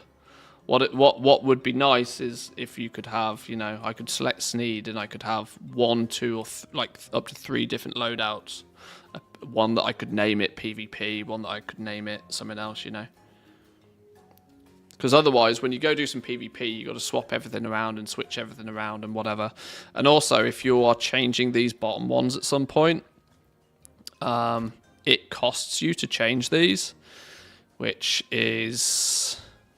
Luckily, it doesn't cost gold anymore. It used to cost you 50 gold to swap these, so that you could have optimum synergy. I'm quite sure when you really try and aggressively min-max and meta build your decks, that you are going to want to swap these around depending on what you're doing. Even when you go from like one, because PvP changes the map. The map changes for PvP like once every 2 weeks. I suspect every time the map changes, you're likely going to want to change around all of your... You're going to change around all of your loadouts a little bit to counter. Because, for example, right now, there is no chance that I would want to have... if this was a flame tower, there's no way I'd want, like, a skeleton army or chickens or, you know... I'd want to make sure that I'm not using things that are just straight countered by the map. So, having it use Arclight power so that you can swap that stuff around is better than gold. But being able to, dare I say it, being able to unlock or even purchase loadouts for the leaders would be a nice addition for sure. That would be very handy. I need 10 more sigils. I need 3 more sigils to get a free leader. But I want to get to 100 sigils, because 100 sigils unlocks... It's for no real reason, but 100 sigils unlocks Onyxia. Not that I'm going to be able to kill Onyxia, because she's level 30. That's not happening anytime soon. But it would be nice to at least get there to zone in and at least get my ass handed to me. The game doesn't seem to be highly affected by pay to win. You pay to progress faster. You pay to progress faster, which is kind of about as close to pay to win as you can get without actually being truly pay to win. There's nothing that's zoned off entirely by your credit card. You can achieve everything in the game without paying a single cent. It's just going to take you a long time to do it. So, you know, take that how you wish. Either boys and girls, I'm going to leave it here for a little while. What time is it now? It's 2 o'clock. I am probably going to load the stream up again at around 6 or 7 o'clock this evening. So in about sort of 4 hours time. And then we'll be streaming most of the evening for BlizzCon and stuff. So if you want to chill this evening, get some live reaction on some BlizzCon content, all of the announcements and stuff. Obviously, I'm not fortunate enough to be at BlizzCon, but I can enjoy the experience with you guys, and we can have some fun, and we can play some more Rumble, and we can live react to whatever's going on. So join us later if you're interested, boys and girls. I will be streaming most of the evening whilst the BlizzCon content is up and available. Thank you all for joining. There's a whole bunch of you chilling in here right now. Thank you very much. Make sure you've hit that follow button if you haven't already, or if you're watching over on YouTube, the subscribe button if you're not already. But yeah, enjoy the rest of the day, boys and girls. I'll catch you all later. Popcorn at the ready. It's going to be a good one. I'm excited. I'm guessing you guys probably are too. But I'll catch you in a bit. Peace.